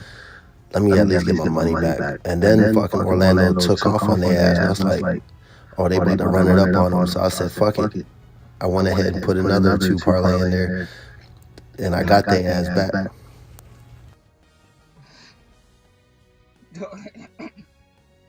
Look, this is what I told my homeboy, and this is what I be telling people in general. If you're like that, just don't watch the game. Don't follow the sport. Just go find something to do. You could have had more money. You just missed out because you cashed out. Nigga made $3.92. You made $3.92 profit. Just do something. Just find something to do. Don't ever cash out. If you bet it, expect to lose it. Club, all the hoes gonna be there. He might go, nah. I wanna wear my pink head to toe snuggie and play Tetris, you know, or do goofy shit.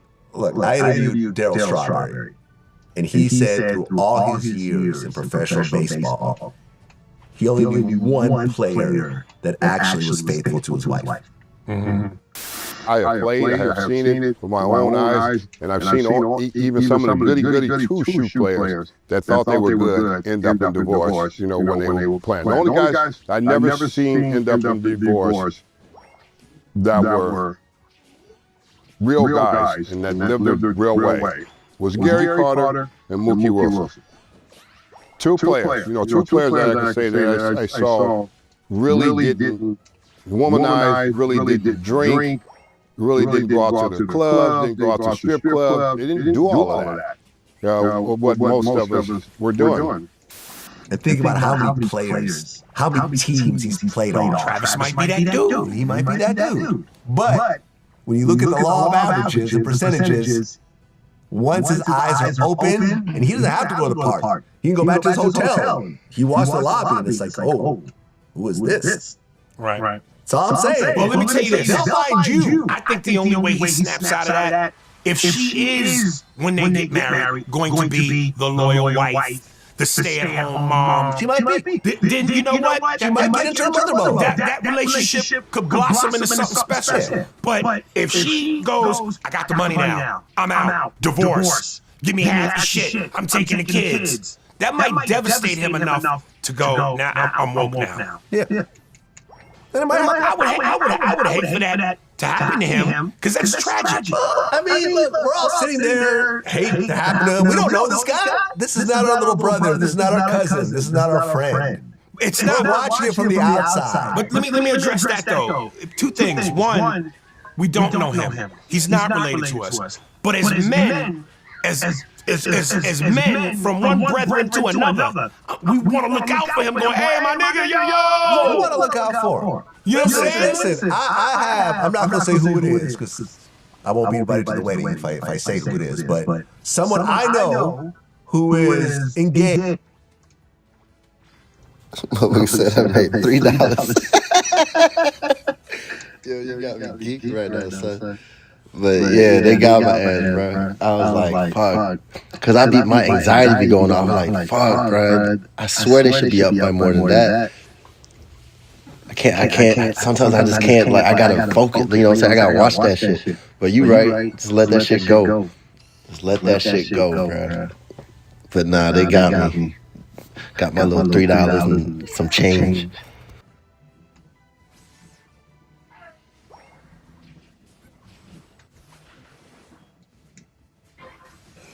He's just going to be married. I had a conversation with him recently, and I was like, yo, you guys have a date set? He's like, nah, maybe like a year or so. I said, do you have a prenup?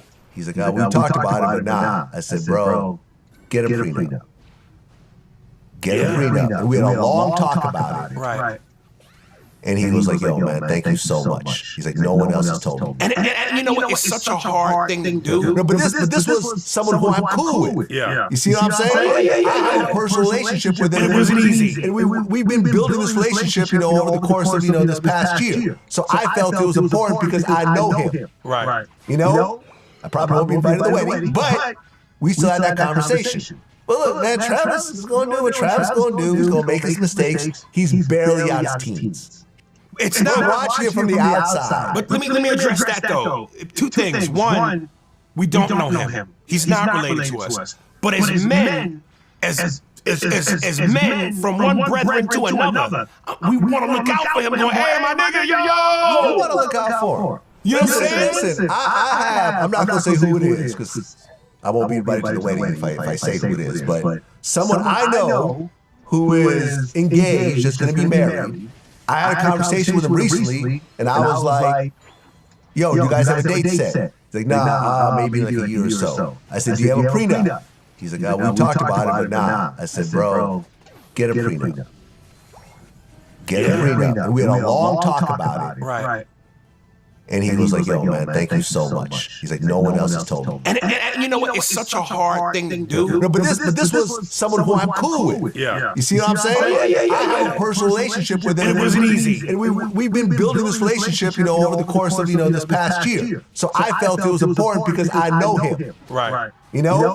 I probably won't be invited to the wedding, but we still had that conversation. But look, man, Travis is going to do what Travis is going to do. He's going to make his mistakes. He's barely on his teens. He's obviously pussy whipped. And look, man, she might do some shit in the bedroom that we might not know about. Her vagina might rotate. Listen, who knows? Listen, and I want to, real quick, to some of you stupid motherfuckers out there who love to say in the comments, yo, why don't y'all think it's weird that we care about the relationship of two 20-year-olds? Yo, that's weird that y'all commenting. Meanwhile, you commenting on our comments. Right. Stop that. You don't see the irony in your stupidity? It's social media. It is a platform specifically designed for people to talk shit based on what they see. Yep. So I hate when people go, yeah, why y'all care so much? Nigga, you care. Right. You care that we care. And I want y'all to care that we care, because you really love our views. So please care. I have made a decision in 2024 based on my man Academic saying it. Academics told me that he realized early on that a lot of his viewers were his haters. So he's always embraced his haters. Right. And I realized, oh man, for all these years, I've been blocking my haters and everything else like that. I've lost out on money by doing that. Now, I don't block anybody. If you're my hater, come on and see these videos. Come see my tweets. Come see my Instagram posts. If your comment is hidden, I'll unhide it. Right. I'll respond to you. I want that energy. Bring it on. You know what's funny? I just did a gig in Fort Wayne, Indiana, and I had my videographer with me on the road. And cute little black chick, she goes, oh my God, Aries. I was like, why you bring Vlad with you? Because he looks like you. That's his favor. And she was like, I was like, no, that's my videographer. She goes, I was like, oh my God, Aries brought Vlad to the show. And I was like, well, I recently interviewed Capone. And your name came up. Capone from the Drink Champs. No. Capone Lee, the comedian, the gangster from comedy. I don't know who that is. Oh, Capone. Okay. Right. So this is what Capone had to say. Something negative? No, not exactly negative, but I'll play it for you. I'll play it for you. Now, before you play it, Yes. this is very important. Okay. I don't know him personally. Okay. I've never met him. Well, not exactly according to him. Nothing bad to say. I met Aries twice, and it was in front of Caroline's. You know me, I said what's up to him. He didn't say nothing back. Really? Yeah, he didn't say anything back. Just left it alone. The next time I met him, he said, man, good show. And it was just weird to me. Like I always loved this comedy. I loved his impressions. I loved everything about him. And he represents, where he's from real good. That threw me off. I don't recall that. Because my whole thing is this. If you straight up look me in my eyes and say hello to me, I'm going to say hello back. Now, if you say it to me a certain kind of way, disrespectfully, not hello, but say something to me disrespectfully or sideways, then you're going to get a different reaction. But if you straight up look me in my face and go, yo, what's up? I'm going to say, what's up? So, I don't recall that. I don't recall that. From what it sounds like to me, because he didn't diss you, right? This sounds like the same vibe as Aries is arrogant, he's cocky. And again, in my younger days, as you said, the Caroline days, when I came up through New York and New Jersey, yes, I had a certain arrogance about myself or bravado. Because I was a loner. I didn't embrace nobody because nobody really embraced me. They really couldn't because I was doing stand-up at 14, 15, and 16. So I couldn't hang out in the clubs with everybody else. I had to come in with my mom, do my set, hang out in a separate room away from everybody else, couldn't be near the bar, and do my shit and bounce because I had a math test the next day. I was the Spider-Man of comedians. I was Peter Parker. Had algebra the next day. But, you know, so in that youth, that energy, and imagine you're a kid who, you know, school by day, clubs by night, going, perform with some of the biggest names, some of the hard hitters at that time, Bill Bellamy and others, and you're destroying on stage. You're somebody away from school, because in school I wasn't shit. But at night, when I put the Spider-Man outfit on, I was the dude. So yeah, I'm making a little bit of money. Yeah. But I never was flat out just rude. Never. Bill Bellamy is my guy. Bill will vouch for me. He'll tell you. Nah, yo.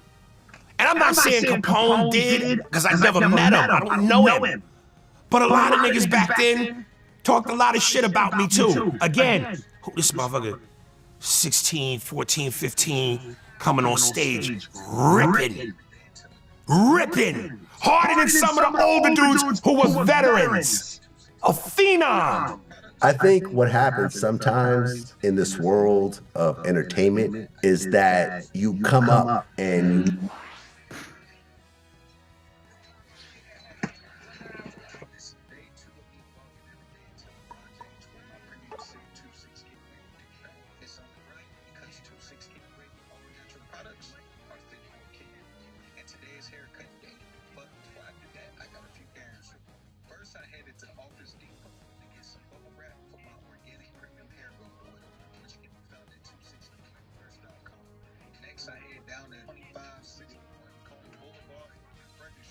to get a cut by one of the most talented barbers in the city, Brian at Supreme Cuts.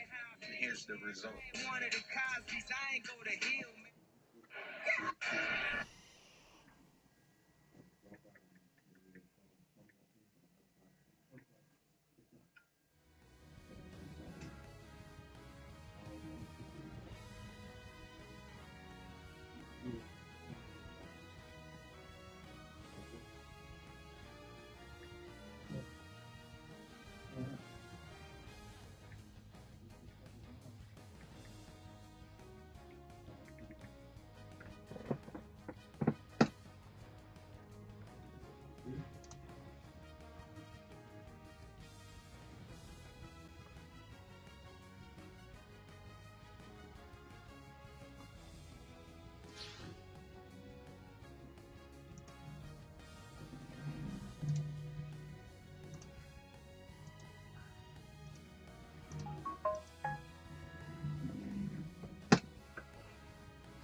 meet people, and at the time they're at a higher level than you, right? They don't necessarily acknowledge you at that time the way you would like to be acknowledged, because you're not where you're destined to be yet. Then at one point you get to a certain level, but that interaction sticks with you for whatever reason. And to the other person, they don't even remember the meeting. Like I remember Lavelle Crawford. I remember when he was on Club Shay Shay, he was saying how he went up to Boosie at the airport and asked for a picture. I think like maybe his daughter was with him or something. And Boosie was like, you know, couldn't be bothered. He was like, hey, I'm busy right now. And like he was like, yeah, Boosie was just a real asshole. And I remember I brought this up to Boosie. He goes, that may have happened, but I didn't know who he was. He claimed that he ran into you at an airport and you didn't want to take a picture with him. He said that you were like, oh, this motherfucker trying to get a picture of me or something like that. And he was offended. I think I remember his face, bro. But, you know, then you know the way he looked, and he don't look like no celebrity. You know, like it's a random fact. I'm getting off the plane. I got diabetes. You're not where you're destined to be yet. Then at one point you get to a certain level, but that interaction sticks with you for whatever reason. And to the other person, they don't even remember the meeting. Like I remember Lavelle Crawford. I remember when he was on Club Shay Shay. He was saying how he went up to Boosie at the airport and asked for a picture. I think like maybe his daughter was with him or something. And Boosie was like, you know, couldn't be bothered. He was like, hey, I'm busy right now. And like he was like, yeah, Boosie was just a real asshole. And I remember I brought this up to Boosie. He goes, that may have happened, but I didn't know who he was. He claimed that he ran into you at an airport and you didn't want to take a picture with him. He said that you were like, oh, this motherfucker trying to get a picture of me or something like that. And he was offended. I think I remember his face, bro. But, you know, then you know the way he looked, and he don't look like no celebrity. You know, like it's a random fact. I'm getting off the plane. I got diabetes. I gotta piss. Then I'm on the phone. Nigga, I'm on the phone probably with all kind of shit. Lawyer, baby mama. Like, I ain't got time to take no picture right now. Like, you know, that's me. But anybody else, you catch me, I take a picture, but, you know, I just feel like everybody gotta, you know, respect somebody's time. If I'm supposed to look up and, you ain't motherfucking, I mean, I'm taking care of business. I'm probably on some shit arguing. I'm putting down over here. I got pool party shit going. Nigga, my phone jumping. And I'm fresh off the plane. Cold in my motherfucking eye, probably. Looking crazy. Been up 2-3 days. Shit, he probably right. But, you know, looking at him, you know, you had comedians all in my motherfucking DM. Like, I'm just shitting on comedians. Hell nah, man. I love comedians. So you just didn't recognize him? Nah. And to be fair, and I respect celebrities who got other celebrity status. Yeah. I see niggas, man, let's flick it up. I don't know you. You know what I mean? You know, you gotta make everybody don't get them. That's just how life feels, bro. Like I'm trying to take care of business with my family. It's something important. I'm on the phone fresh out after I get off the plane. That means I was thinking about everything I'm finna talk on this bitch when I get off the plane. So this is not a good time. You know what I'm saying? He wasn't Bill Cosby. Like, you know, I didn't recognize him. Time out, though. He don't have to be Bill Cosby for you to give him what you would give Bill Cosby. I understand that, but like, if he was legitimately busy, yeah, then and that's what Boosie was saying. He might have been on the phone with a situation. Remember that? But I was really busy at the time. Okay, but don't say I don't know who you are, because most of the people that are going to approach you, they know who you are. You don't know who they don't know who they are. Exactly. That's it. I've always been extra nice to every single person who's ever approached me and asked me for a photo. Right. Because I just feel like, you know, I feel lucky to even be in a position where someone asked me for a photo. You know, I never thought I'd be here in my life right now. So the fact that someone, you know, I was just in Vegas and literally a dozen people a day as I'm walking around ask me for photos and so forth and tell me how much they love, you know, the videos and so forth. So I just feel like I've never done that to anybody regardless of how busy I am. You know, if I'm eating and someone approaches me, I'll be like, hey, let me just finish my meal and I got you. You know what I'm saying? Like, let me, you know. You don't respond like Billy Bob Thornton and Bad Santa. I'm on my fucking lunch break. No. And have lettuce shoot out your mouth. No, man. But like, look, I mean, we're all people. We're all busy. For him to say that I met him twice, and these were my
Better had kicked me.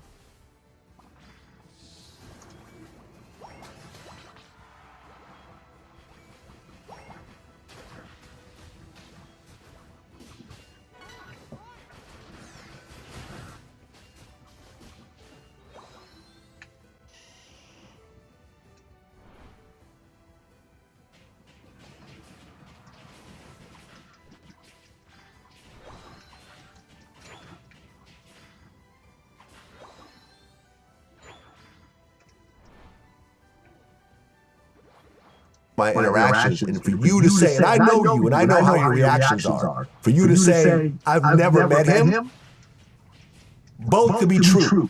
You see what I'm saying? You legitimately seem like you don't remember the interaction at all. And he legitimately does remember those interactions. You see what I'm saying? So both you guys are right. Let me switch gears for a second, but on the same vein. You know how I feel about Michael Jordan. I'm a fanatic. Right. And I remember when I heard that Chameleonaire story. Yeah. And I know so many dudes. We made a cartoon out of that stuff. Okay. Well, I know a lot of dudes in the NBA. I'm cool with a lot of dudes in the NBA. And I would ask the same question. Yo, what's MJ like for real? And they all go, man, cool as a motherfucker.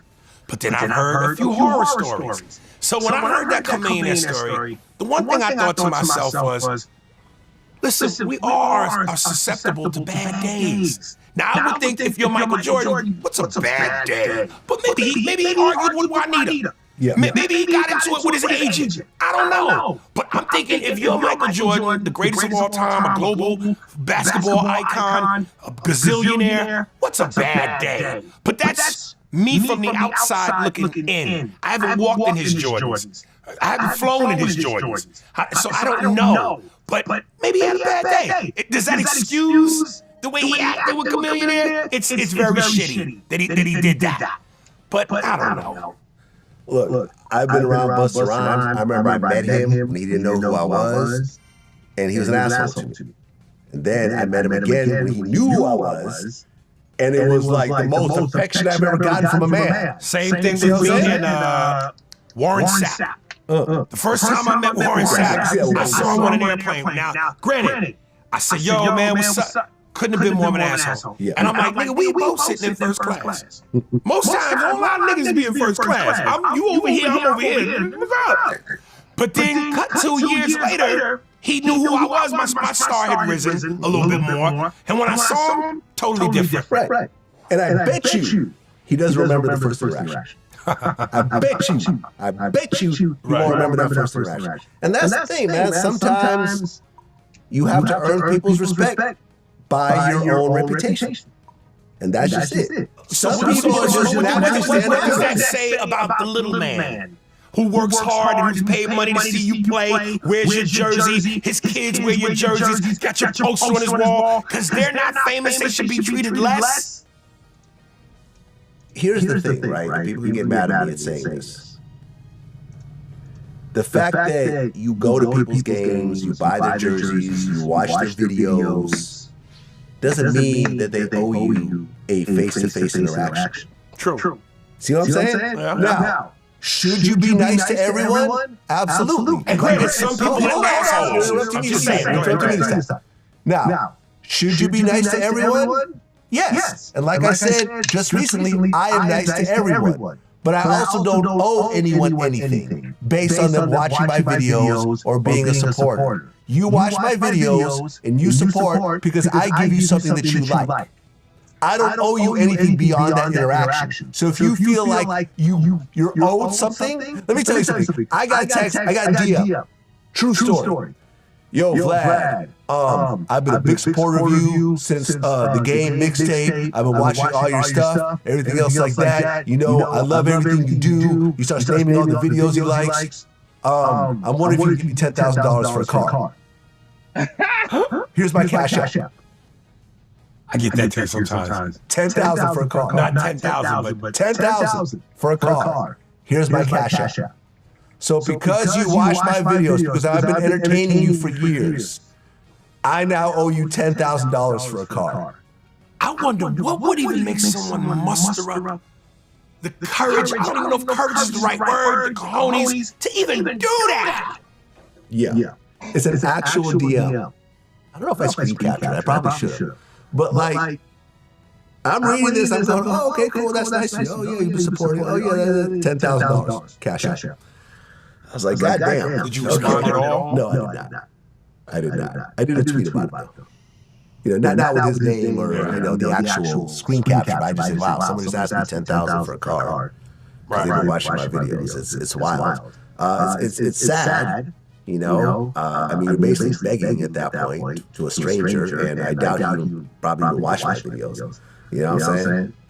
I remember this other guy, he was like, yo, my brother just died. He was a huge fan. I'm wondering if you could just make a video that we could play at his funeral. You know, I think it would just mean a lot to like his family. So I said, sure. I made a video and I sent it to him. Man, you think you could help us pay for some of the funeral expenses?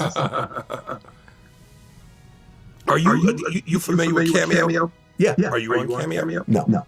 Should I do that? I should do that. You on Cameo? Yeah, I've been there for 7-8 years. Yeah. And here's the thing. I got Ice-T on it. The first time I interviewed Ice-T for my podcast, I got Ice-T on it. And if you can get someone to join it for like the first year, I get a 5% finder's fee for anything that you post. I get 5%.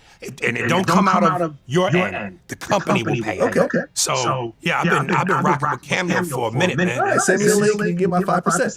Yeah. And it's great because when somebody asks you for something like that, go to my Cameo. And you can set your own price and go, and they'll tell you in detail, yo, Vlad, can you so, and you read it from the teleprompter off the phone. So you can look directly in the phone. It don't look like you reading. Hit send, and you get paid. Okay. How much you charge for Cameo? It depends. For like a personalized shout out, might do $250. Okay. But for a business, like 2,000 and up. Okay. Yeah. All right. And you get like every month in Cameo? Okay. Well, your phone will notify you. You have a Cameo request. All right. That's what it is. After this, I'm going to sign up for Cameo. Yeah. Why not?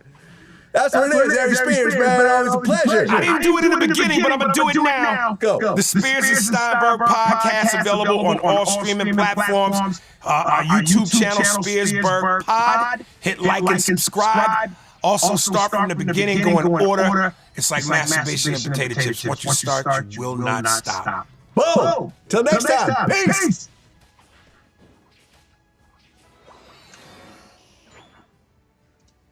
Wake that ass up in the morning. The Breakfast Club. Morning, everybody. It's DJ Envy, Jess Hilarious, Charlamagne the God. We are the Breakfast Club. We got a special guest in the building. Yes, indeed. Harry Spears. Welcome, brother. What up? Welcome back. Welcome back. How you feeling, man? I'm good, man. I'm good, man. Last time I saw you was over on Hudson Street. Yeah. That was we haven't seen you in a long time, like 7 years. Yeah, man. I've been on TV all the time. Yeah. You know, when somebody came to us like, I don't know, Harry Spears, he might be a little upset. I was like, that's Harry. That's how he always is. But that's a misconception. Upset by what? I don't know. Maybe they walked in and they said he didn't seem as lovable as they would seem. But I'm like, that's Harry. That's how he is. They don't know Harry Spears. I know Harry Spears. You know, he's lovable. He's so lovable. To the contrary, I'm very lovable. I just keep an Ice Cube scowl on my face because I don't want niggas to think they can come up and say anything to me. Like I love you. That's hilarious. You know, let me tell you something, man. I truly believe I've always been one of the most misunderstood cats in the game because I don't walk around, you know, pulling a Magic Johnson, smiling from temple to temple. So because I got a straight up, a kind of certain exterior, there's that. And then people see me in interviews and based off things I say, apparently truth is the new hate. You know, opinionated is the new bitter. You know what I mean? I'm just honest about what I, you know, how I feel about things. I speak it how I see it, how I feel it, and people misconstrue that shit for hate. Which is ridiculous, because I just come from an era where, you know, you speak your mind. Do you think you've ever been understood? Was there a point where you were, and then something happened and people just started misunderstanding you, or you think it was like that from the beginning? Well, I just think it was like that from the beginning, you know what I mean? Because, and especially now because of this social media age we live in, when you got to pussify everything. Like I said, when you honest, that just gets misconstrued. And just because I don't necessarily go with the grain of the opinion that you like, that's viewed as hate. You know, it's like, why I gotta always flow with the traffic? You know what I mean? If I don't feel it, I don't feel it. So that makes sense. I think that and the fact that you sold tri-state area in New York and New Jersey from the beginning, I think that's part of it too. Bias as fuck. But I admit it. I admit it. You know what I'm saying? People go, man, you a New Yorker nigga, you don't like West Coast rap. You don't like no rapper if they from New York. I've given credit where I find credit should be due. You know, I love a lot of artists that ain't from New York. It ain't many. But you know, I like our swag, man. Oh, you know, East Coast wasn't ain't beefing no more. Like, be cool with them. Yeah, absolutely. I'm just saying, you know, I'm stubborn in my belief system. It's a certain sound one. Yeah, man, certain rhythm and cadence and delivery. Yeah, you know, it is what it is. As a comedian, why do you think? And I don't want you to take this the wrong way, because I've watched you. You know, I come to your shows all the time, man. The wife. Why don't you think you are not a bigger comedian as I think that you should be? Because my mouth is my biggest strength, but it's also my biggest detriment. No, I don't have to do it no Diddy. I know who I am. I don't play the games. I don't play the games, man. Fuck out of here. I don't get in that shit. You know what I'm saying? Fuck all that. Great hands. I know who the fuck I am. I gotta do that shit. That whole pause thing to me is ridiculous. Let me tell you something. It does feel like you might be thinking about it. No. Listen, when I did Vlad recently, we were talking about Denzel, and I said, hey, listen, part of the allure to a Denzel, especially in his prime, or Brad Pitt, is besides the talent, they're attractive. There's a sex appeal. There's a sexiness to them. And the comments was, yo, it's one thing to kind of say a man is handsome, but to use the word sexy, get the fuck out of here, man. That's mad in your niggas, though. That's mad appeal. You ain't say sexy. You said sex appeal. No, I might have said, yo, I get it. I know why women like him. He's a sexy guy. He eludes sex appeal. That's the same thing. It's the same thing. That's the same thing, man. You want to say something so bad. No, I'm thinking about it. Like, I don't know if I would say sexy. Sex appeal is the same thing. It's the same thing. Yeah, you recognize with my eyes ain't lying to me. I see it. I know what ugly looks like. So the fuck I don't know what attractive looks like. Nah, the other day Denzel jumped out of a car and he's 70 now. 70. And girls are losing their mind. I'm looking at him like, yo, I hope I look that good at 70. Helen Hunt looks 70, and she's not. Damn. But you know, white folks age like fruit, nigga. Once they go bad, nigga, it's over. Listen, congratulations, 25 years of comedy, man. That's a long 35. 35. Started when I was 14. Damn. Yeah. Damn. How have things changed, man?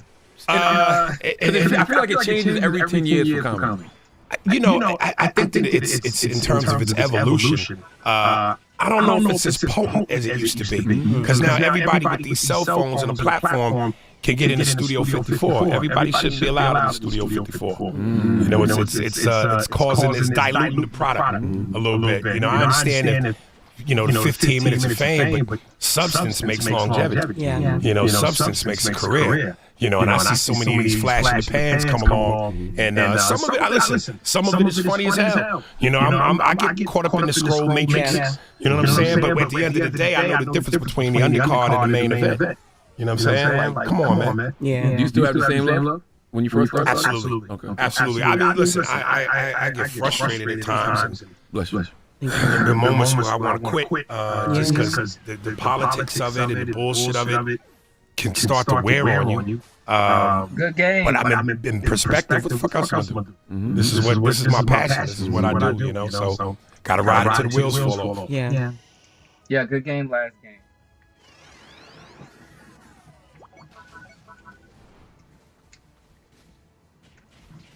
Which player was you? Which team was you on? Was you on my team or was you on the other team?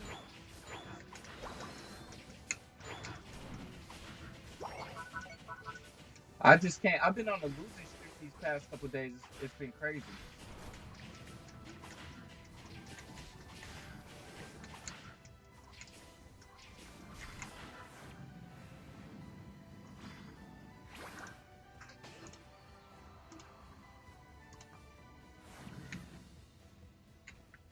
Glaceon.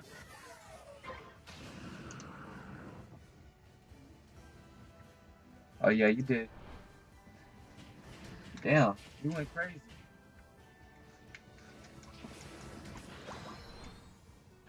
$11 KO, the most on your team.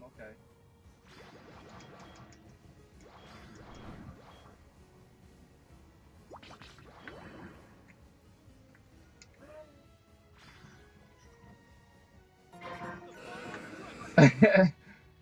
It was all good till you randomly stole my blue. That's why we lost. I'm sorry.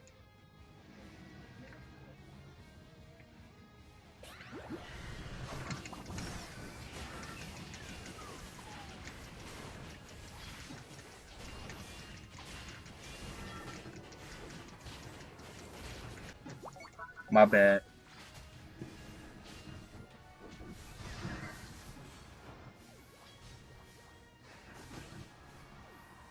Okay, I see.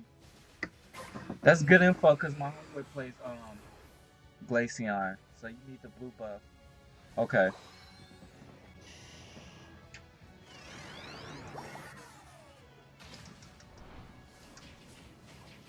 Yep, this is another L for me.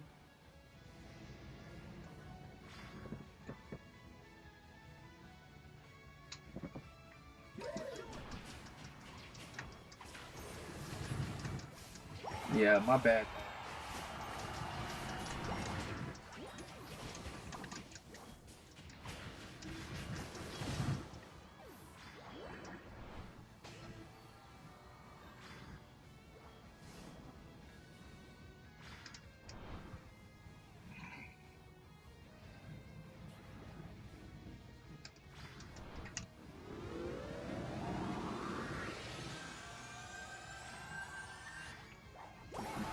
Are we about to come back, maybe?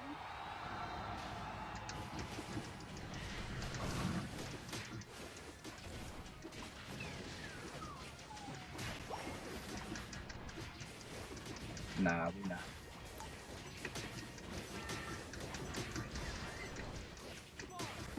Nope. Yeah, you got the most kills. I mean, me and you look like we did the most damage. I got second. No, you got the second most damage. I got the most damage.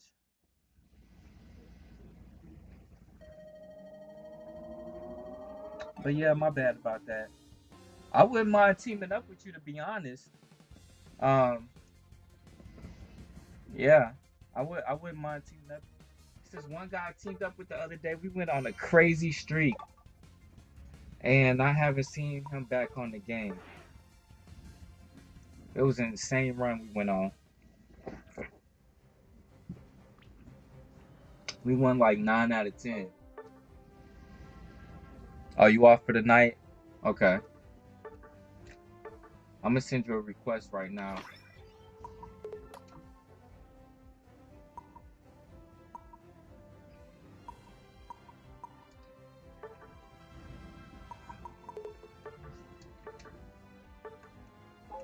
Yeah, whenever you get on and you see me on, just send me a invite.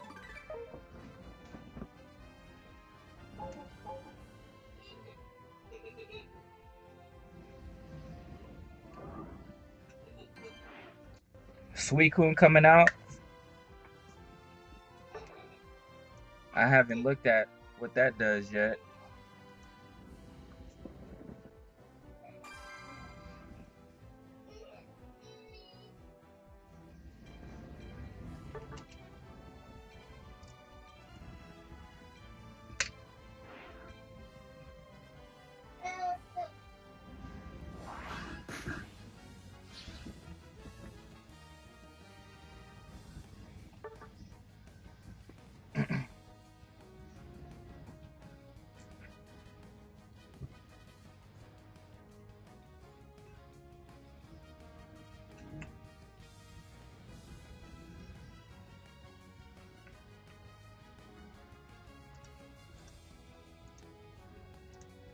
What are the politics for somebody like Aries Spears? You know, it's funny. I recently did Tony Rock's podcast, and I told Tony the story where one night Chris and I never really had a lot of interaction with Chris, but we went out to dinner one time, and at the end of the dinner, he was just like, "Hey man, I give you 3 pieces of advice: keep writing, stay funny, and try not to piss these white folks off."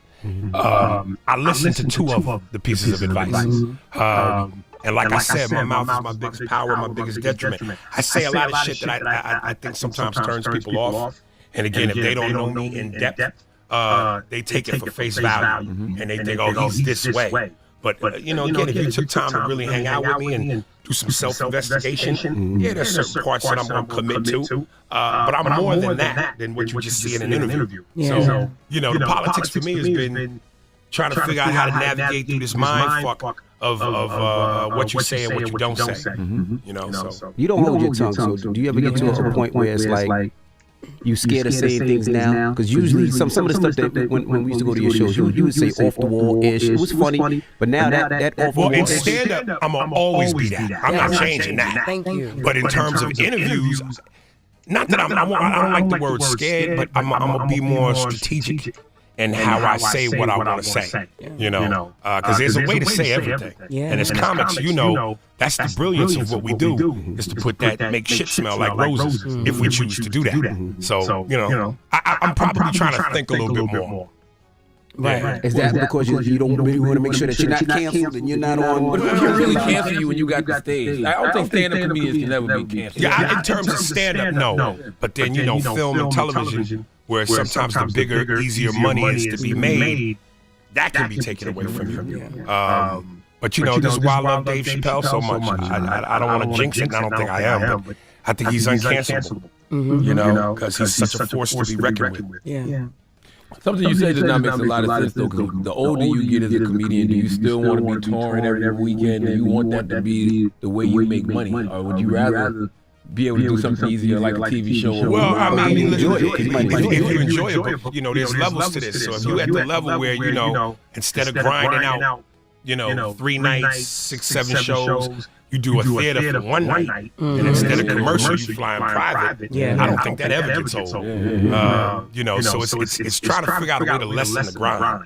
You know, like I just started doing theaters now. For the longest, I've always done clubs, but you know, between the Date at the Garden, I just sold out Toronto. I just sold out Boston at the Wilbur. So I'm slowly trying to get to that point. You know, doing the Hulu Theater on May 18th. Yes. A lot of people know you from Mad TV, and I always wonder because comedians, whenever they get announced, they're like from Comic View, from Def Comedy Jam, from Mad TV, and I'm like, does that still matter? Do people still remember those things? Not if your position is solidified. Like I'll go places in the person will ask me, hey, what's your credits? I go, just say Aries Spears. Yeah. Everybody here knows who the fuck I am. That's why they bought the ticket. So they don't need to know, hey, I've done, they know already. You know? Because I might have been watching you on Black TV for the last 10 years. I might be 25. I don't know. Right. Why do you think shows like Mad TV, sketch shows like that didn't have the longevity of like SNL? Well, you know, other than SNL, Mad TV was the only sketch show to have that kind of longevity.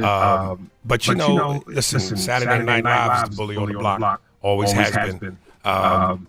Maybe if the powers that be had kind of supported us more, like even Fox didn't really support us. Like we had some of the biggest names in music, Wu-Tang, Gwen Stefani, Missy, and our lead into the show was the news. So when they would finish their segment, they would just go, all right, now stay tuned for Mad TV. Wouldn't announce who was on the show during some of Fox's biggest hits. They would never promote us. No tease, no nothing. So we never really got the support that we deserved. Why? I don't know. It was weird, man. You know, we were like the bastard stepchild to Fox on our own network. You know, it's crazy. Is that when you realize this Hollywood thing ain't for me? Because I'm being here cursing everybody out, cursing these white folks? No, I mean, listen, it's part of what goes through the journey. So, you know, I always said, I don't really know how this is going to end for me. But as much as I want to sometimes and get discouraged, I'm not going to quit. You know, I died before I quit. Or it may kill me. But either way, man, I'm in it. You know, because, you know, it's funny, I just put, as much as I complain it's not until you step back sometimes and you put shit in perspective where you go, I have reason to complain. But then I look back and go, my life versus the regular Joe's, this is still fantastic. Yeah. The kind of money I make in one weekend. And, you know, I don't have a boss. I can sleep in all day if I want. Yeah. Don't have to answer to nobody. Yeah. What's better than that? And I said that too, and then now I work here. So I know you're doing all right, though. I know you're doing all right. I'm doing all right. Yeah. But I still got Like, what did you want? Like, before you took a step back to look and appreciate what you have, what did you want? You know, I think that, and I this is one of those moments where I'll say, I hope people don't think that I'm being arrogant when I say this, but I think based on my skill level, I should be getting just as much, or I'll say just as much as Kevin Hart, you know, Mike Epps. But again, I will take responsibility for why I'm not, because again, I step different. You know, was there a particular step that you know, like, damn, you stepped on systems? Yeah.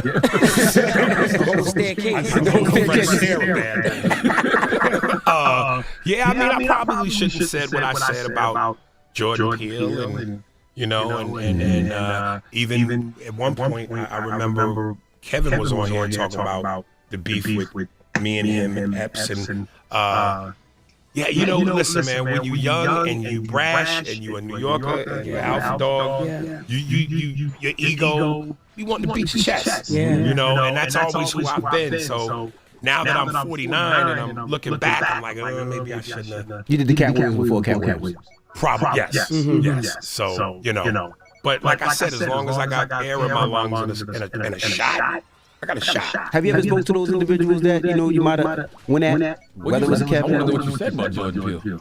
Well, you know, there was a segment where Vlad had showed an interview where Russell Simmons had described them and basically said, Hollywood didn't pick them niggas, such and such and such, and this is how they.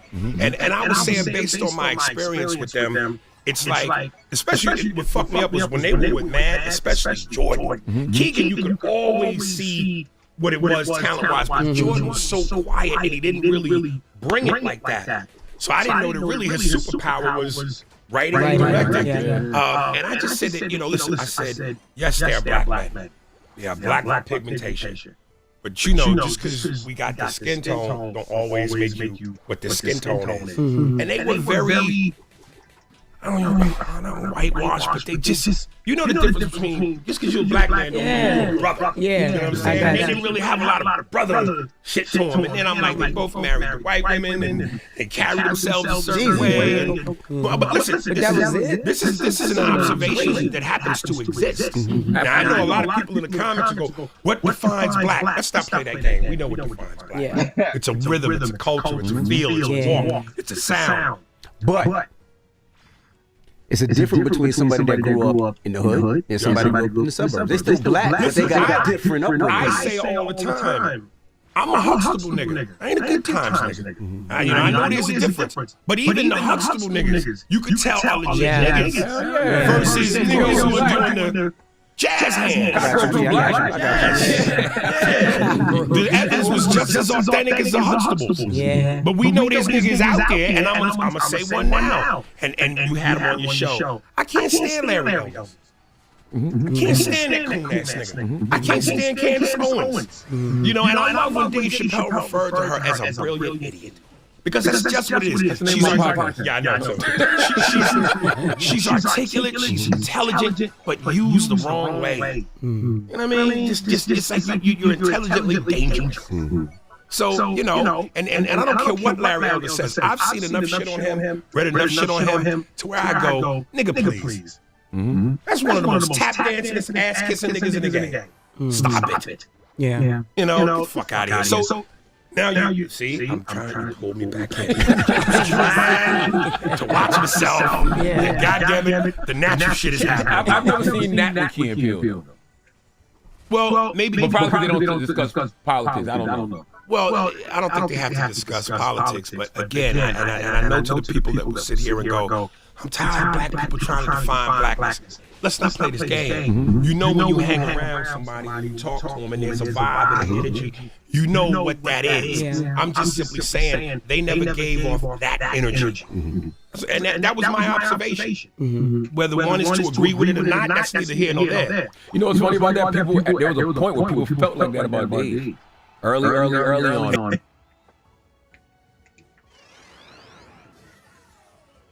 Toy, can you please come down here? I'm in the mag. I think Spencer cool, but I can't see him.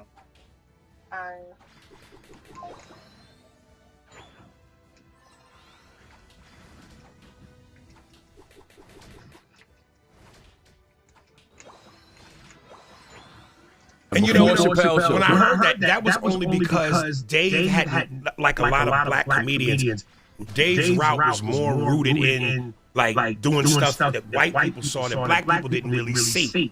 But once Dave did the Chappelle show, niggas came late to the Dave party. Dave was always that nigga. But black, for instance, like Martin, show Martin, that's biblical in the black life. Yeah, of course. That's biblical, right?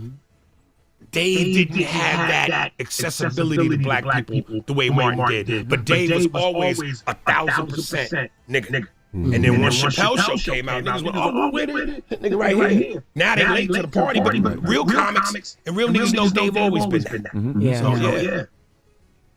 It's different. What, so comic view then and now?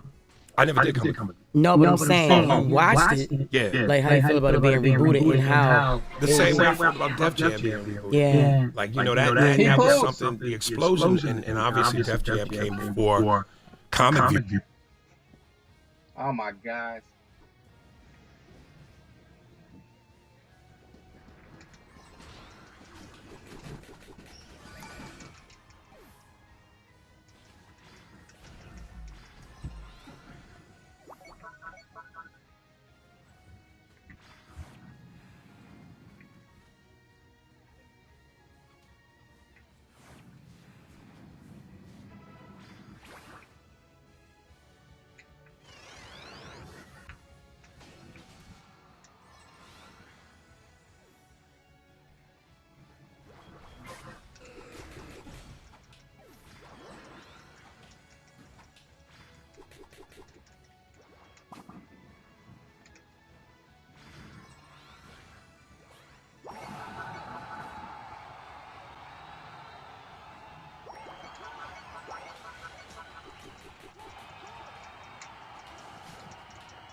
Damn.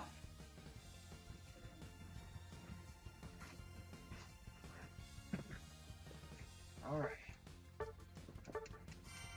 Shit.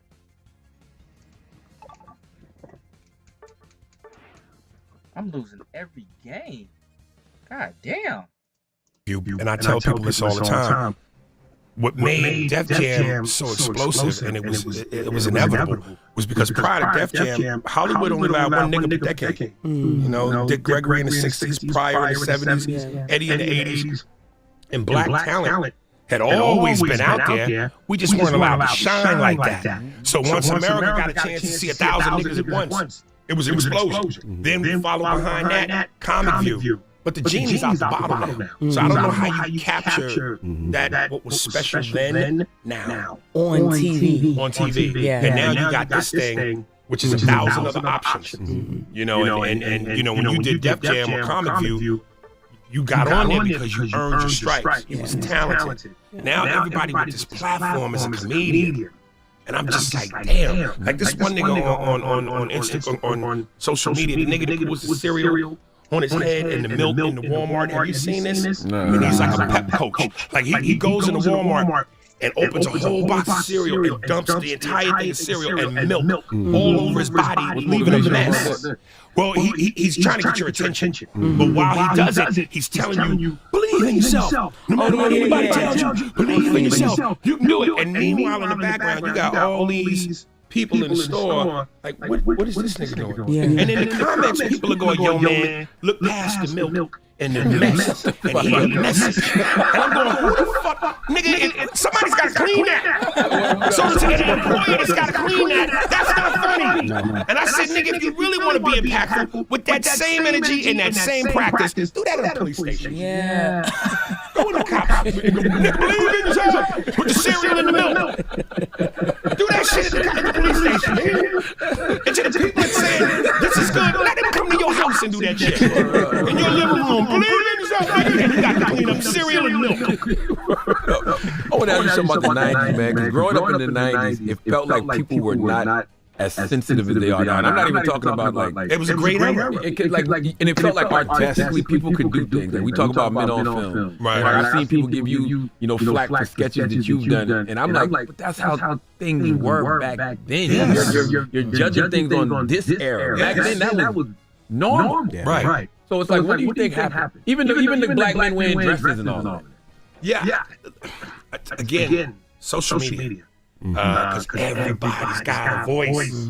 Everybody believes it because they have a voice, they should be heard. They're special. And fact is, everybody ain't special. Some people fucking dumb. Most people are dumb. Yeah. Most people don't have talent. Most people, you know, they should be quiet. You know, and everybody's got a chance now. And because of that, we have to protect and respect everybody's feelings and thoughts. Yeah. So it's special. Some people fucking dumb. Social media. Because everybody's got a voice. Everybody believes it because they have a voice, they should be heard. They're special. And fact is, everybody ain't special. Some people fucking dumb. Most people are dumb. Yeah. Most people don't have talent. Most people, you know, they should be quiet. You know, and everybody's got a chance now. And because of that, we have to protect and respect everybody's feelings and thoughts. Yeah. So it's taken away from the purity of being able to just keep what's special. You know, it's oversaturated. You know, it's horrible. Where did that come from? Like, where did that pivot? Where did that shift happen to where like the things that were being done in the '90s that were just funny? I guess. Yeah. When did that become like a thing where that black man sold out if he wore a dress to get on? You know, I don't know where this boogeyman theory has always existed within the black community about men in dresses when men in drag has always been a staple in comedy from day one. And my whole thing was, listen, man, again, let's have it in perspective. First of all, that is a comedic thing.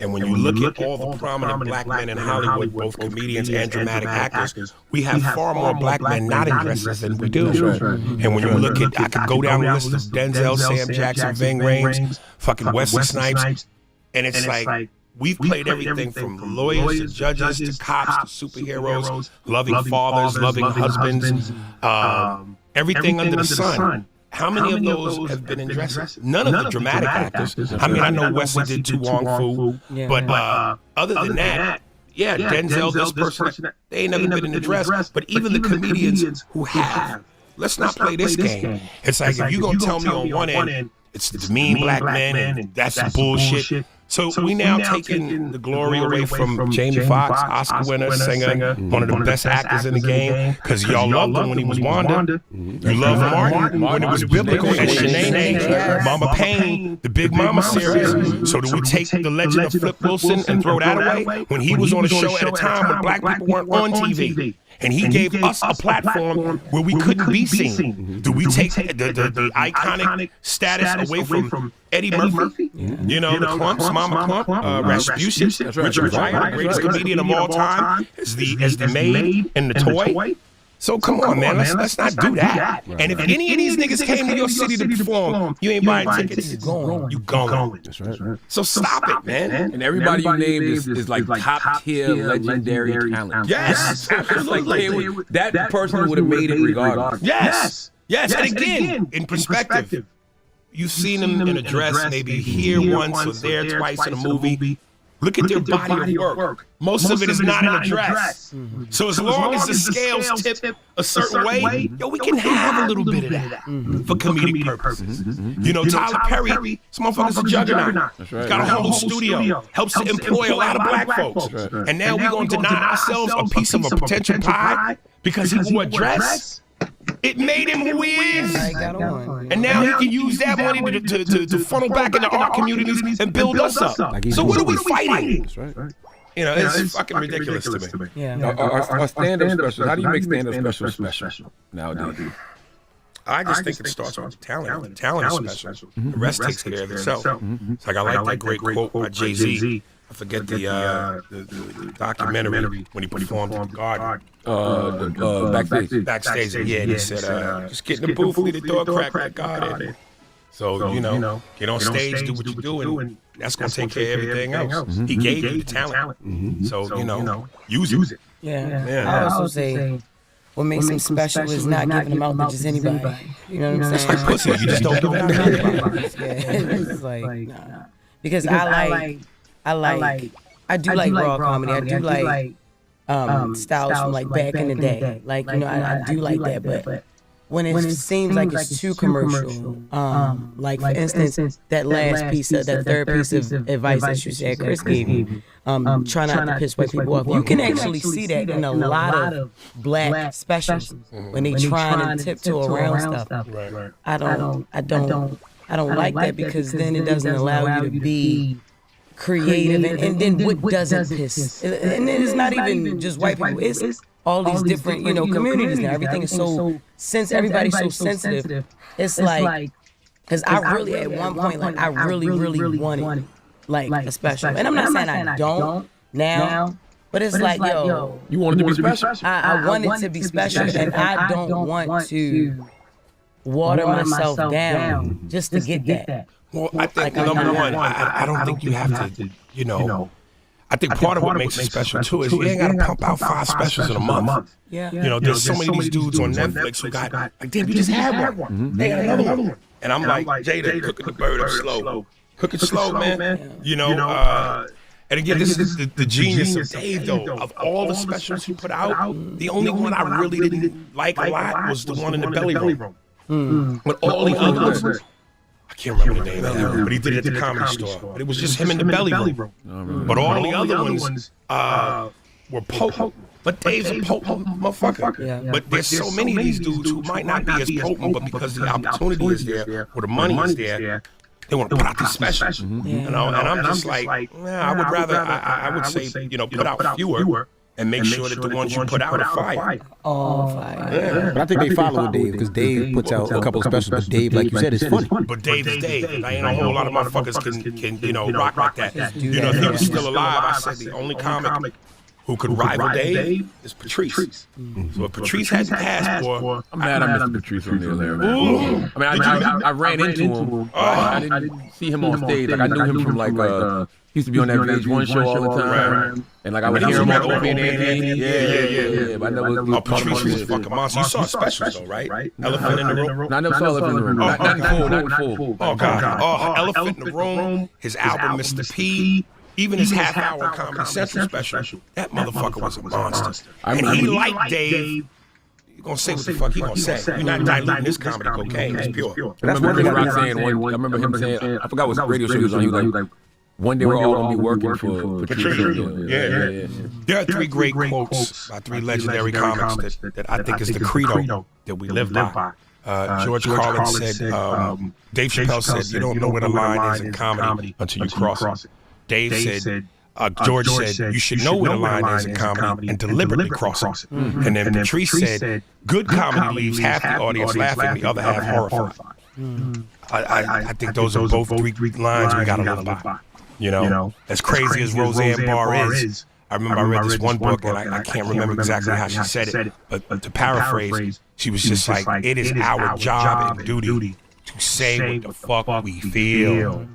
Especially when we know this is a platform where we're supposed to be allowed to do that. And people live vicariously through us, which is why they love comics. Because we say what they think and what they feel, but they can't. So if that is an escape that people must have, which it is, we got to do our job, man. By the way, I just wanted to always tell you, you got some of the most gorgeous lips I've ever seen. Jesus Christ. I appreciate that. Man. You are a loving guy. I very am. I'm an Aries. I'm a romantic too. I'm good with it. Thanks. All right. It's 2024. Can you say that without potentially getting canceled? You've got very. If there was some dynamite strapped to me with a timer, and I had to say that shit before the time went out, or I would explode, I'd be a dead man. Is you like, I don't know enough words to say. Yeah, I can't articulate. Right, it's like if they live. And as a woman, I would think that if I'm trying to do that, your pussy would dry up. Trying to say what the fuck you know you're supposed to say to get me wet. I was gonna say, you ever think comedy get back to the era of social now? I don't know if it's like how clubs used to be like we would go to the see. I don't think so. I think Dave, especially with that special he did about the whole transgender thing, because that was all about the trans. He can lead the way. But in order for that to work, all the other big comics got to get behind that movement. He can't be a solo dude trying to push us forward. But if the Bill Burrs and the Sarah Silvermans and the Kevin Harts and the Mike Epps, if everybody said fuck this within the comic community, we bringing it back. You don't think Bird does? No, Bird does, I'm saying. But more than him. You know, Martin couldn't be out there with just him and Reverend Abernathy. He need all them niggas behind him. But you got the guys like Andrew Schultz now. Schultz don't give a shit. Schultz is a beast. Schultz is a beast. The Shane Gillises of the world. Right? Don't know those guys give a fuck. I mean, they're white. But they don't give a fuck. That also is a key factor. And I think Carlos don't give a fuck. Carlos Miller. Yeah. I mean, there's a small group. But I'm just saying it's the masses. I feel like that's something we all got to get behind. Even if you're not that kind of comic. In the name of what we do in this community, how could you not support it? Yeah. You haven't done a special since what, 2016? No, Netflix won't fuck with me. That's crazy. Netflix won't fuck with me. Is there a reason? Have they told you a reason? Just, again, one thing about Hollywood is, this is why I say, no one does self-investigation. This shit is very high school. Clicks is clicks. The goths sit with the goths, the preps, jocks. And people don't take the time to go, hey man, listen, I know what I heard, perception. But let me holler at you. Let me feel you out myself. And then they can go, listen, I don't know what experiences those people had, but the vibe I'm getting, you a cool motherfucker. No one does that. They go off what they hear. It's also a dick ride. Well, dick sucking and ride. So when you sell out the Hulu theaters and you keep doing these theaters, they'll be knocking at you. And that's just a fact. Listen, I don't give a fuck how it happens. Whether if I can't get through the front, whether I gotta go around, over, under, as long as I'm the rose in the concrete, then I've done my job. So my path and my journey may definitely take longer and be harder. But that'll make it all worth it once I do what I need to do to get to where I need to get. I respect the fact that you got such self-awareness. Because a lot of people, 49 years old, they still be holding on to it's that person's fault, and that person's fault. No. Listen, let's not get it misconstrued. Some of the shit in this game can cause you to, but I have done some things that I regret. I have done some things maybe I shouldn't. But it don't take away from the fact that there's still the politics of this. There's still the racism of show business. And maybe, and listen, again, I started when I was 14. I was in Hollywood and was doing Mad TV at 22. At Def Jam with Martin at 16. Showtime at Apollo at 17. For a broke nigga that come from the west side of New York and Hell's Kitchen to go to Hollywood at 17 and make $1 million before I'm 21 and get network deals and see all of this business is, that'll fuck you up if you ain't ready. You're supposed to lose your mind. They should have had him on the contract. He's going to lose his mind. Exactly. This is all new to me. I'm the most successful, richest person in my family. So who prepped me for this? Nobody prepped me and said, hey, I remember Norm Nixon used to be my manager. He was my first manager when I moved out to LA. And I remember he took me to Miami, and I was probably like, 18, and I ain't had money on me. Norm the manager Trevor Noah now? No, Norm, Debbie Allen's husband. Oh, okay. Yeah, and I remember I said, Norm, hey, man, let me get $10 so I get. He goes, whoa, as a man, you don't ever leave your house without money. My father didn't teach me that. Wow. But Norm did. Wow. So it was like, again, I had nobody to pull my coattail and go, hey, you in Hollywood, and you black. Don't nigga. So I'm doing everything for the first time on my own. So I'm making some mistakes. But it is what it is. Have you ever apologized to anybody? Oh, of course, Like Kevin or any of those guys behind the scenes? Not Kevin, but Afion and Farrell. I said, look, man, if I ever came off a certain way, made y'all feel a certain way based off of maybe something I didn't say that I should have said, my bad. Like I learned with Tony when I messed with him for the first time. I said, Tony, I'm gonna be honest with you, man. I'm surprised you even had me on because for a long time I didn't even think you liked me. And he goes, dude, I'm gonna be honest with you.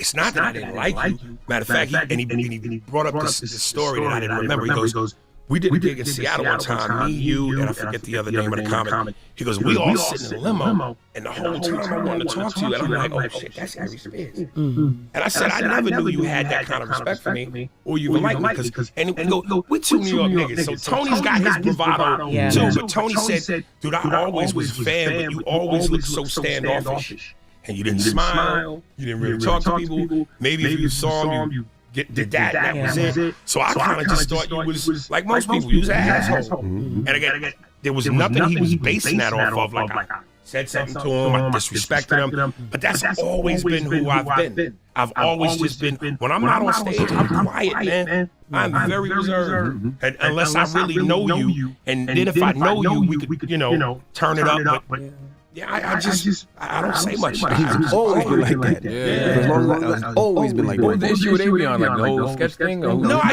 just again said, because I think in passing, I would see Avion and Pharaoh, and I would just kind of like, and that's it. Did you have a King of New York mentality? Like I'm a rapper, I'm the best rapper alive. He would go to the club like that. He would go to the club and not say nothing to nobody. Everybody's an op, even if they're not. Yes. Hey, listen, man. The club like that. And you gotta understand something. Like in the '90s, when Mad TV was at its heyday, I'm in my 20s.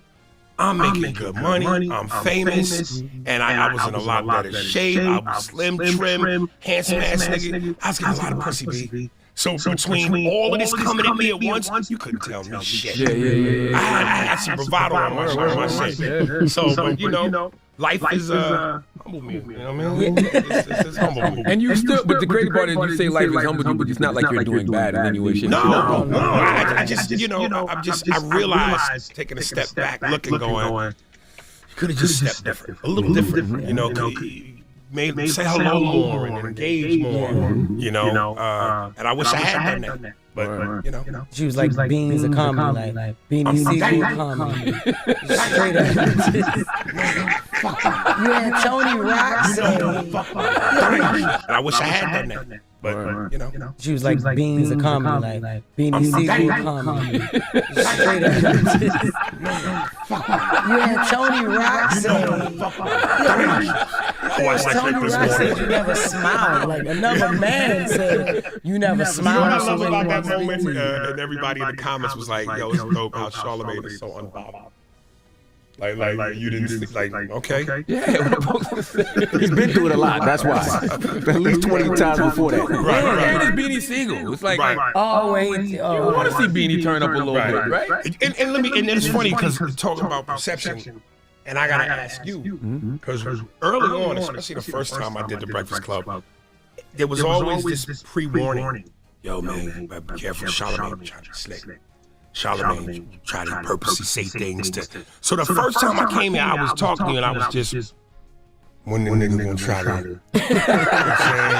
And you never did. I don't do that. But, and now on the second time, I'm going, well, he's older, I'm older, and I'm still not sensing this perception that you this dude who's gonna purposely try to. It's never been that. Like I think like you in a lot of ways, it's just like honesty. I'm asking honest questions, and people react how they want to react to it. But I'm never purposely like, oh, I'm gonna disrespect this person. I'm gonna say something to get this person caught up. Nah. And another thing is he don't like to leave shit alone. Like if somebody, if he think you bullshitting about an answer, he'll ask you again another way.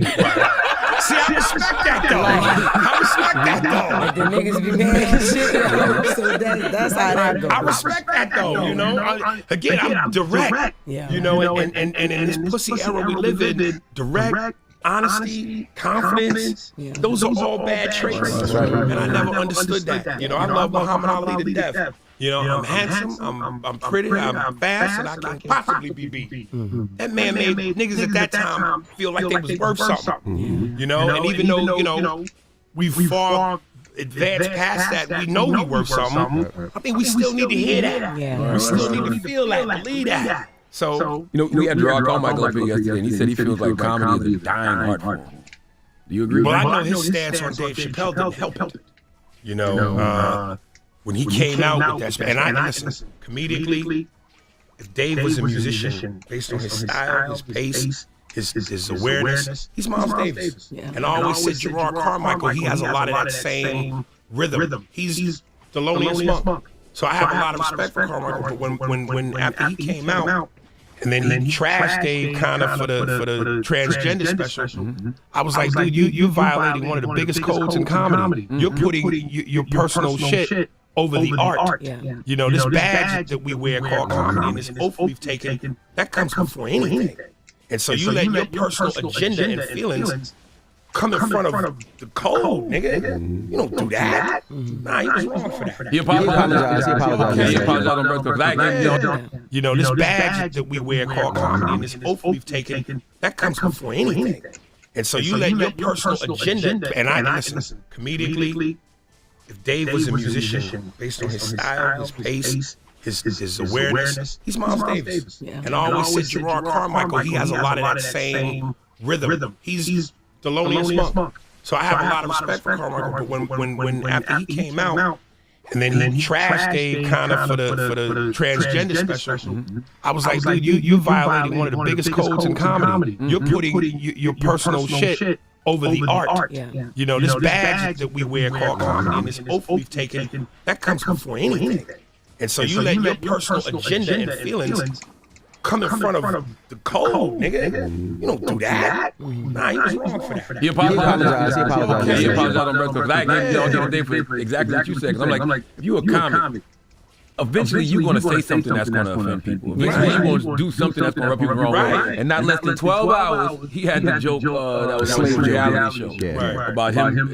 What was it? He looked at his boyfriend as a slave master teaching him how to read. He's the slave. You know what I'm saying? We didn't see that. No. But he said they only took a part of it, and it was like a full-on. He said they tried to sexualize it. It don't matter about the sex. Right. Yeah. Yeah, I want to watch his show because, you know, me and my podcast partner, we talk about everything. Yeah. When we were like, you know, and as comics, we're interested to see his take on that show. Oh, yeah, definitely watch it. Watch it. And context is extremely important because I remember when Sarah Silverman got in trouble for something regarding kind of like blackface. And of course everybody rah, rah, rah. But contextually when you saw what it was, I went, it ain't what y'all yelling about. So, you know, and I know sometimes black people, as much as I love my people, we be the first to want to to each other. And it's just like, slow down, what's the context, and go from there. Yeah, so definitely watch the show. Yeah, I do a joke about where the punchline is basically Dr. King getting assassinated. You know, now, when you hear that, first of all, that happened in 1968. You would think, damn, that's so long ago. But the way I tell it, the audience, but then the way I address it afterwards, and long story short, it's a banger. Yeah. It's a banger. So there's a way you can say everything. You know, it's just, that's the artist. Yeah. If you're special, you know how to do that. Everybody don't know how to do that. Now, you know, lastly, I know that you was in the news about a couple of years ago. I felt like somebody was taking the old footage of you and taking it out of hand, maybe with you and Tiffany Haddish. So what happened with that? I can't get into that.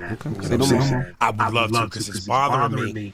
Not to, because on several Vlad appearances, you know, without fail, when you go to the comments, there's the comments. Man, nigga talking about everything but that. Yeah, and I ain't never ran from nothing. Yeah, you know what I mean? So I want to address it, but my lawyer is like, until this thing is finally put to bed, I just can't touch it. We understand. Well, Madison Square Garden, May 18th, the Hulu Theater. Get your tickets, and we appreciate you for joining us. Thank you. Can I also pump my podcast, please? Spears and Steinberg available on all streaming platforms. Go to our YouTube channel, Spearsburg Pod. Hit like and subscribe. Or slide into my DMs. I'll give you the links, chop it up with you. And as I always say, I know it's a lot of episodes, but start from the beginning. It matters comedically, contextually, for characters, callbacks, jokes, and it's like masturbation and potato chips. Once you start, you can't stop. I guarantee you, it's blue magic. You're going to be hooked. There you have it. Henry Spears is the Breakfast Club. Good morning. Wake that ass up in the morning. The Breakfast Club.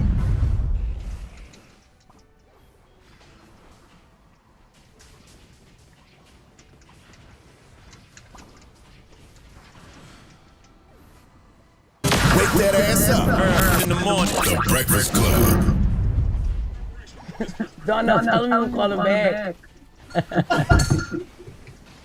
Hey, y'all got on camera today. Good morning, everybody.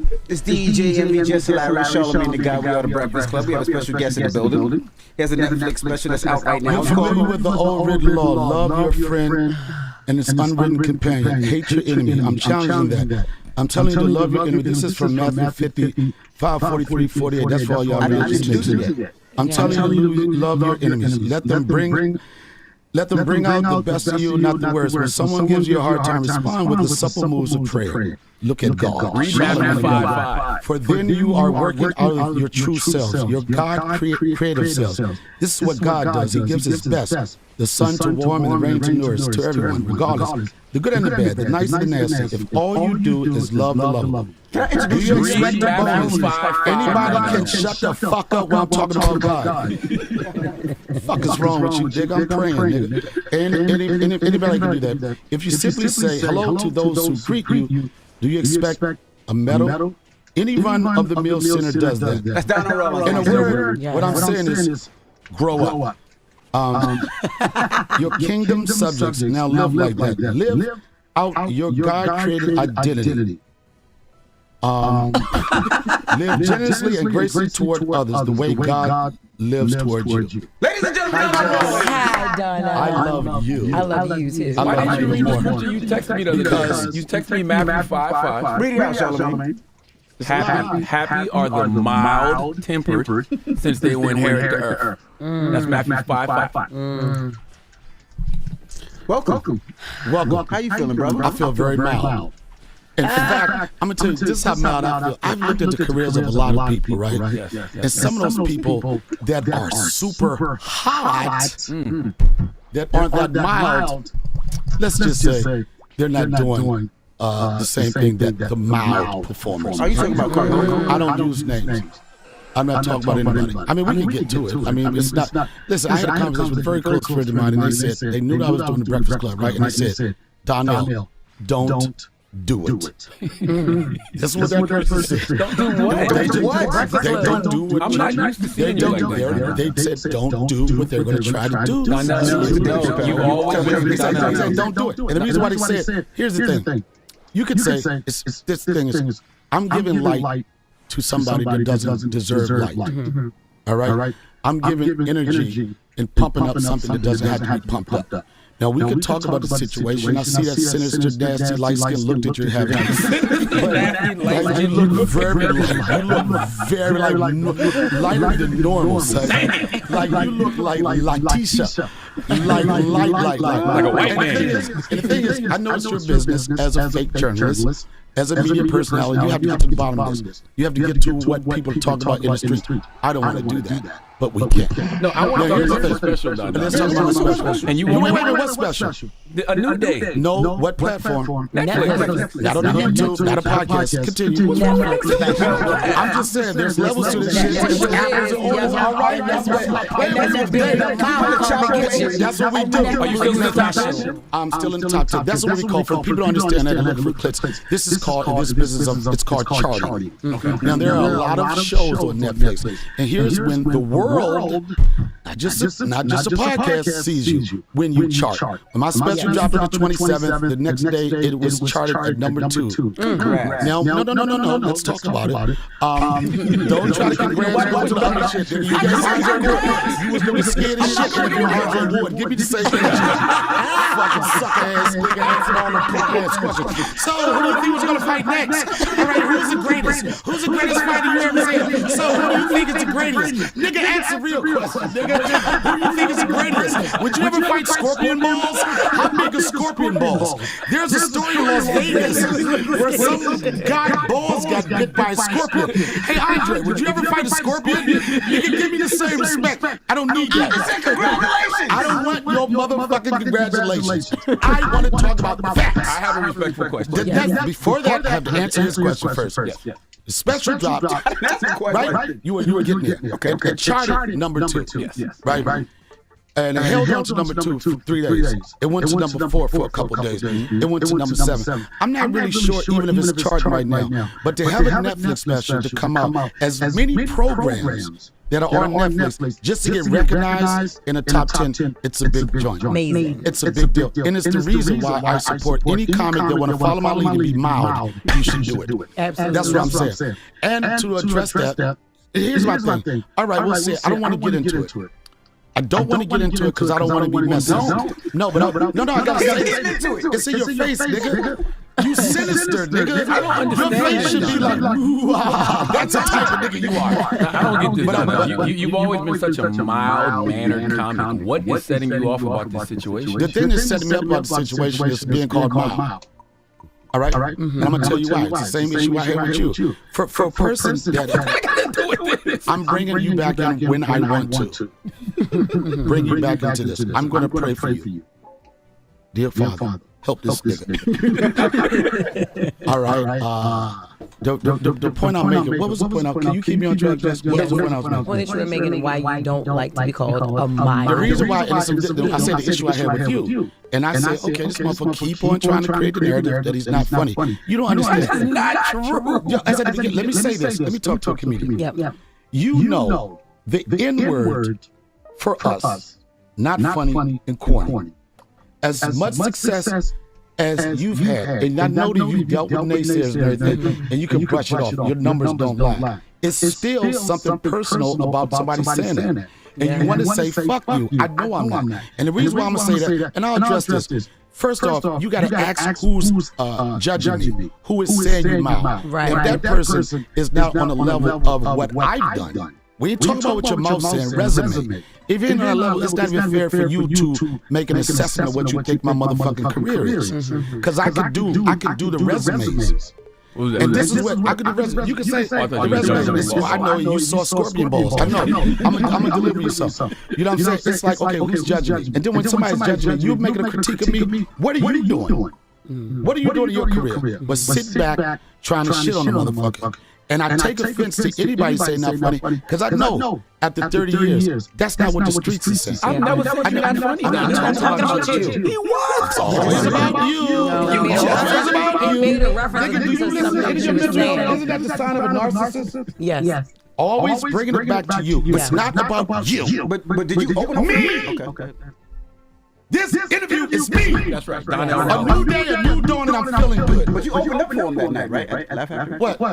Oh, what'd you say? First off, you know what? Oh, shit. Oh, no. I don't want that.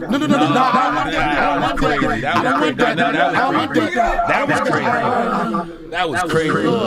No, I didn't. Okay, no.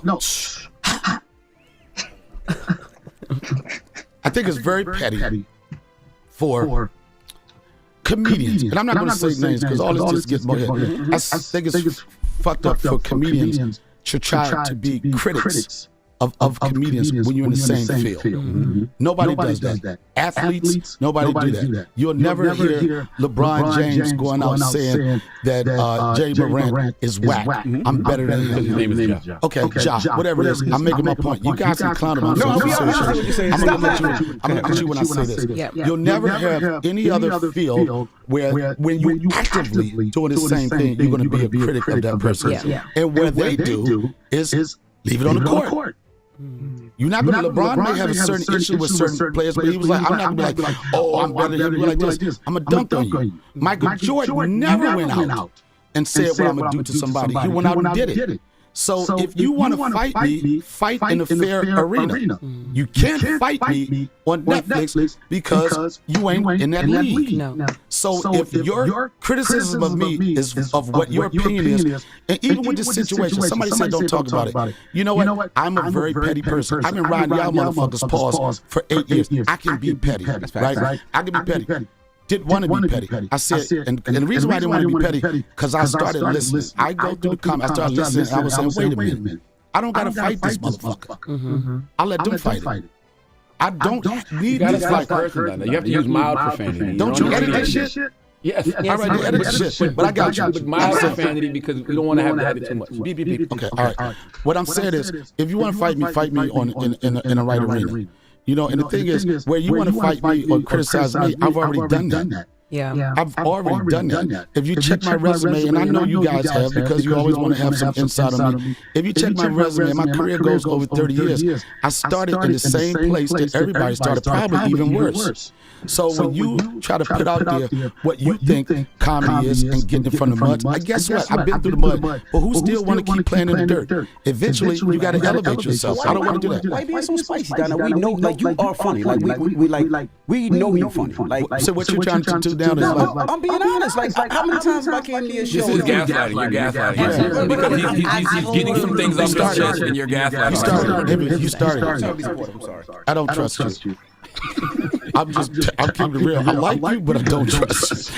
And I have the same situation with certain names, whatever. But it's like this. Now look at this, and I know the question is, well, what's up with all this comedy beef or whatever? And it's unfortunate. Who got that question? I had that question. There's an elephant in the room. Absolutely. And we ask every other comedian that fucking comes up here that question, and I was going to get to that. How do you feel about the comedy beef in the climate that it's in? Let's take away a nigga with a podcast who talks about everybody to get attention. Let's take away that. What's the question? Let's talk about I'm not attention. The climate and what comedy is.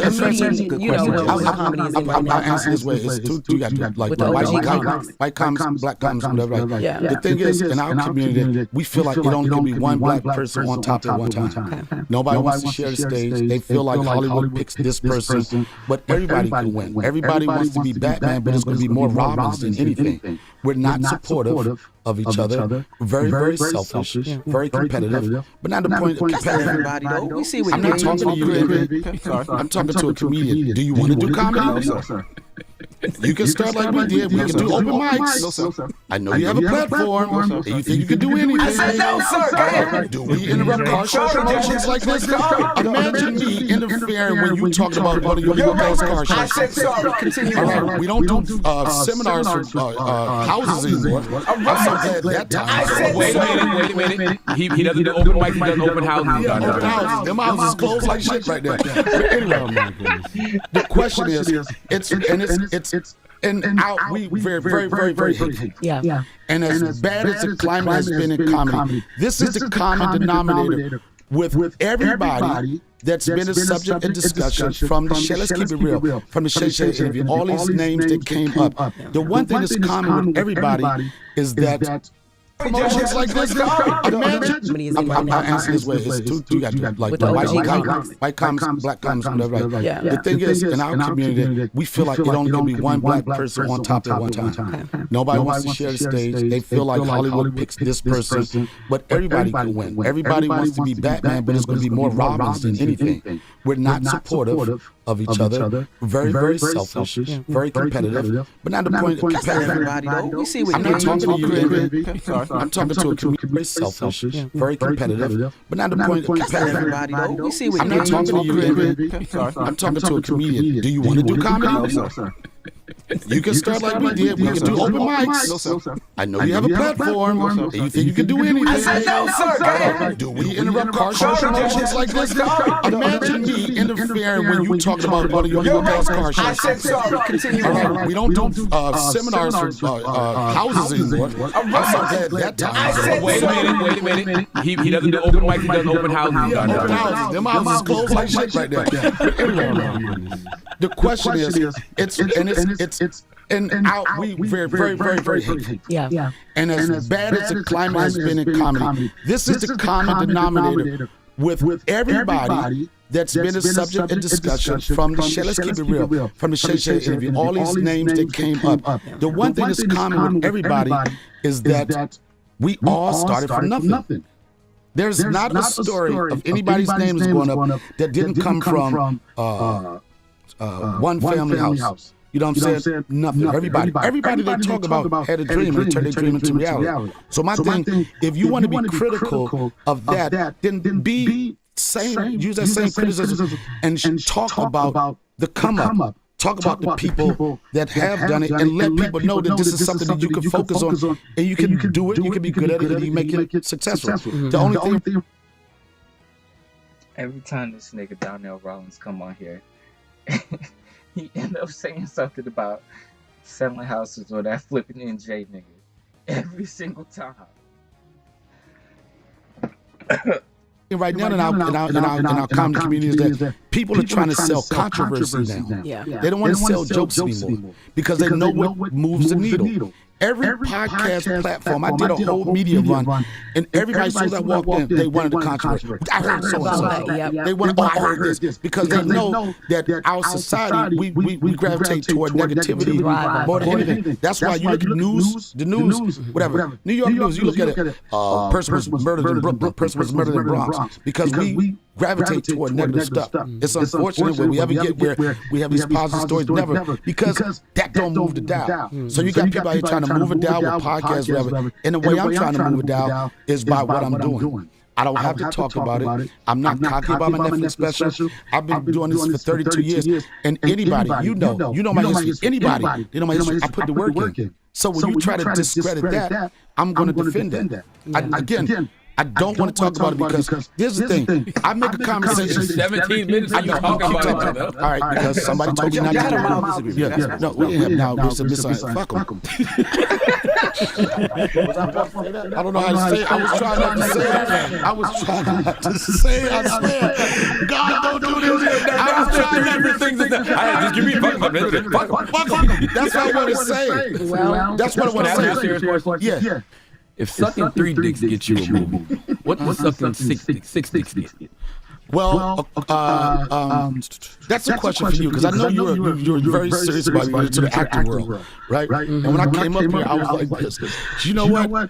Out of all this discussion on fellatio, I was like, who better to audition for 3 movies than Charlamagne? So maybe that's what you're the one curious about movies, and that's a trigger. I've been in over 3 movies, and I've never, and with that, I've kept my career dick-free. So I've done it. It's been a struggle for some people, right? But I stuck to my guns, get the dick out of here so much that I moved to Ohio just to get away from the traps of the dick in Hollywood. There's no dicks in Ohio?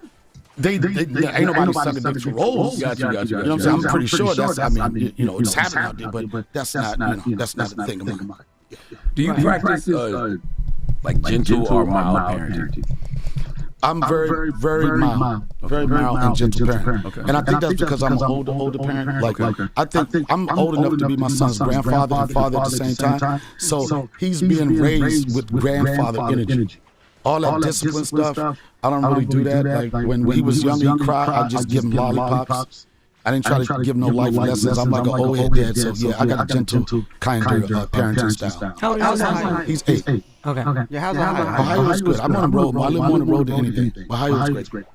It's mild weather there all the time? It's mild weather. That's why I leave, because I need to go to more spicy weather. I need to go to a climate where they get it from the mud. You know, and I gotta. Here's the thing about it. I gotta keep it real, right? That's what society says. But the irony of that, when I did Chappelle Show, one of the sketches that connected people, resonated so much, was when Keeping It Real Goes Wrong. So it was a situation I had when Keeping It Real Goes Wrong. Guess who wrote that? Me. So I knew how Keeping It Real could go wrong. Next question. I didn't know you wrote that sketch. Next question. There's a lot of things you don't know about Chappelle Show I did. Do you know the character Beautiful that I played? Beautiful. The pimp, not the pimp, the Jerry Curl guy. What you didn't know about this was that character was not on the paper. They didn't write that. And this is how hateful of a sketch that was.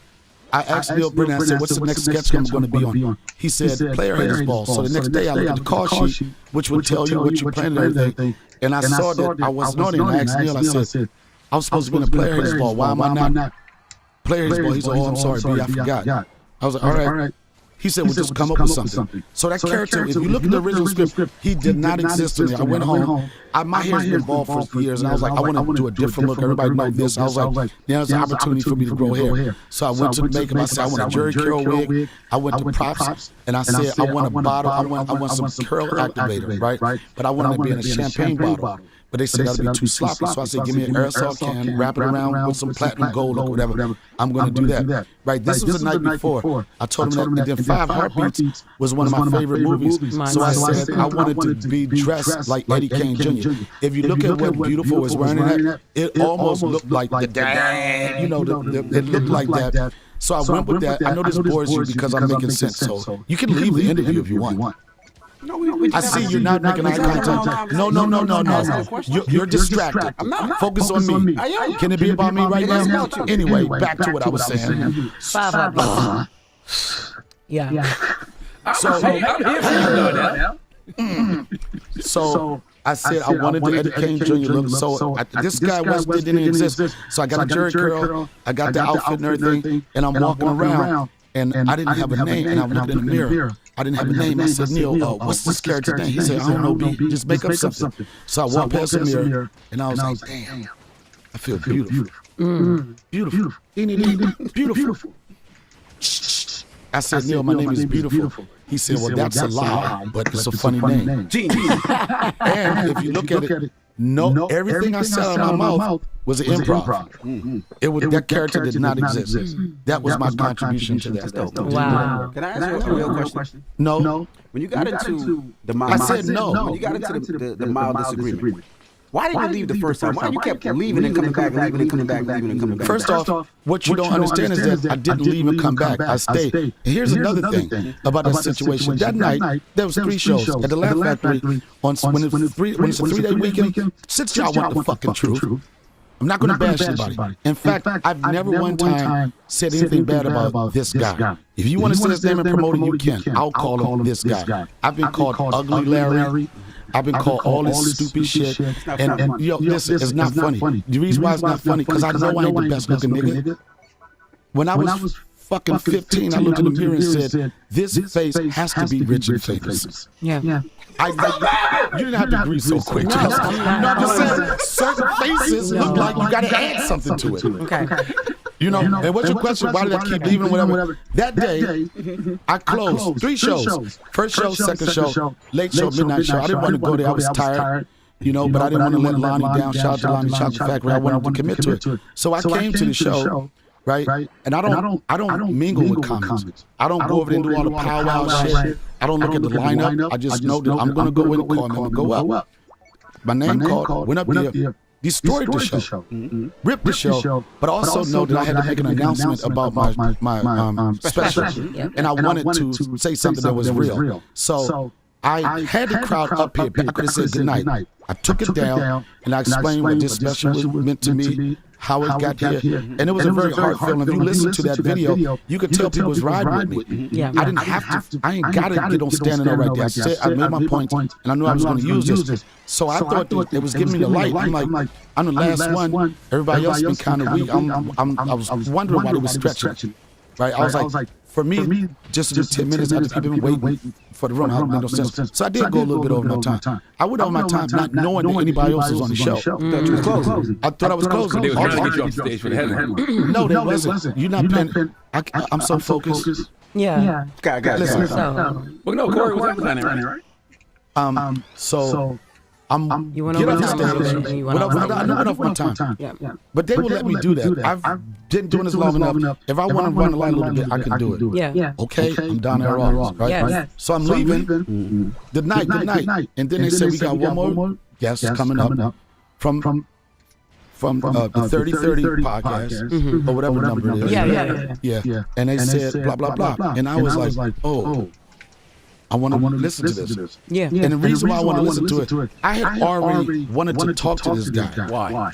I'm going to tell you why. Because I was fed up, and like a lot of comedians, fed up with the antics of why everything that comes out your mouth has to be negative and shit on people.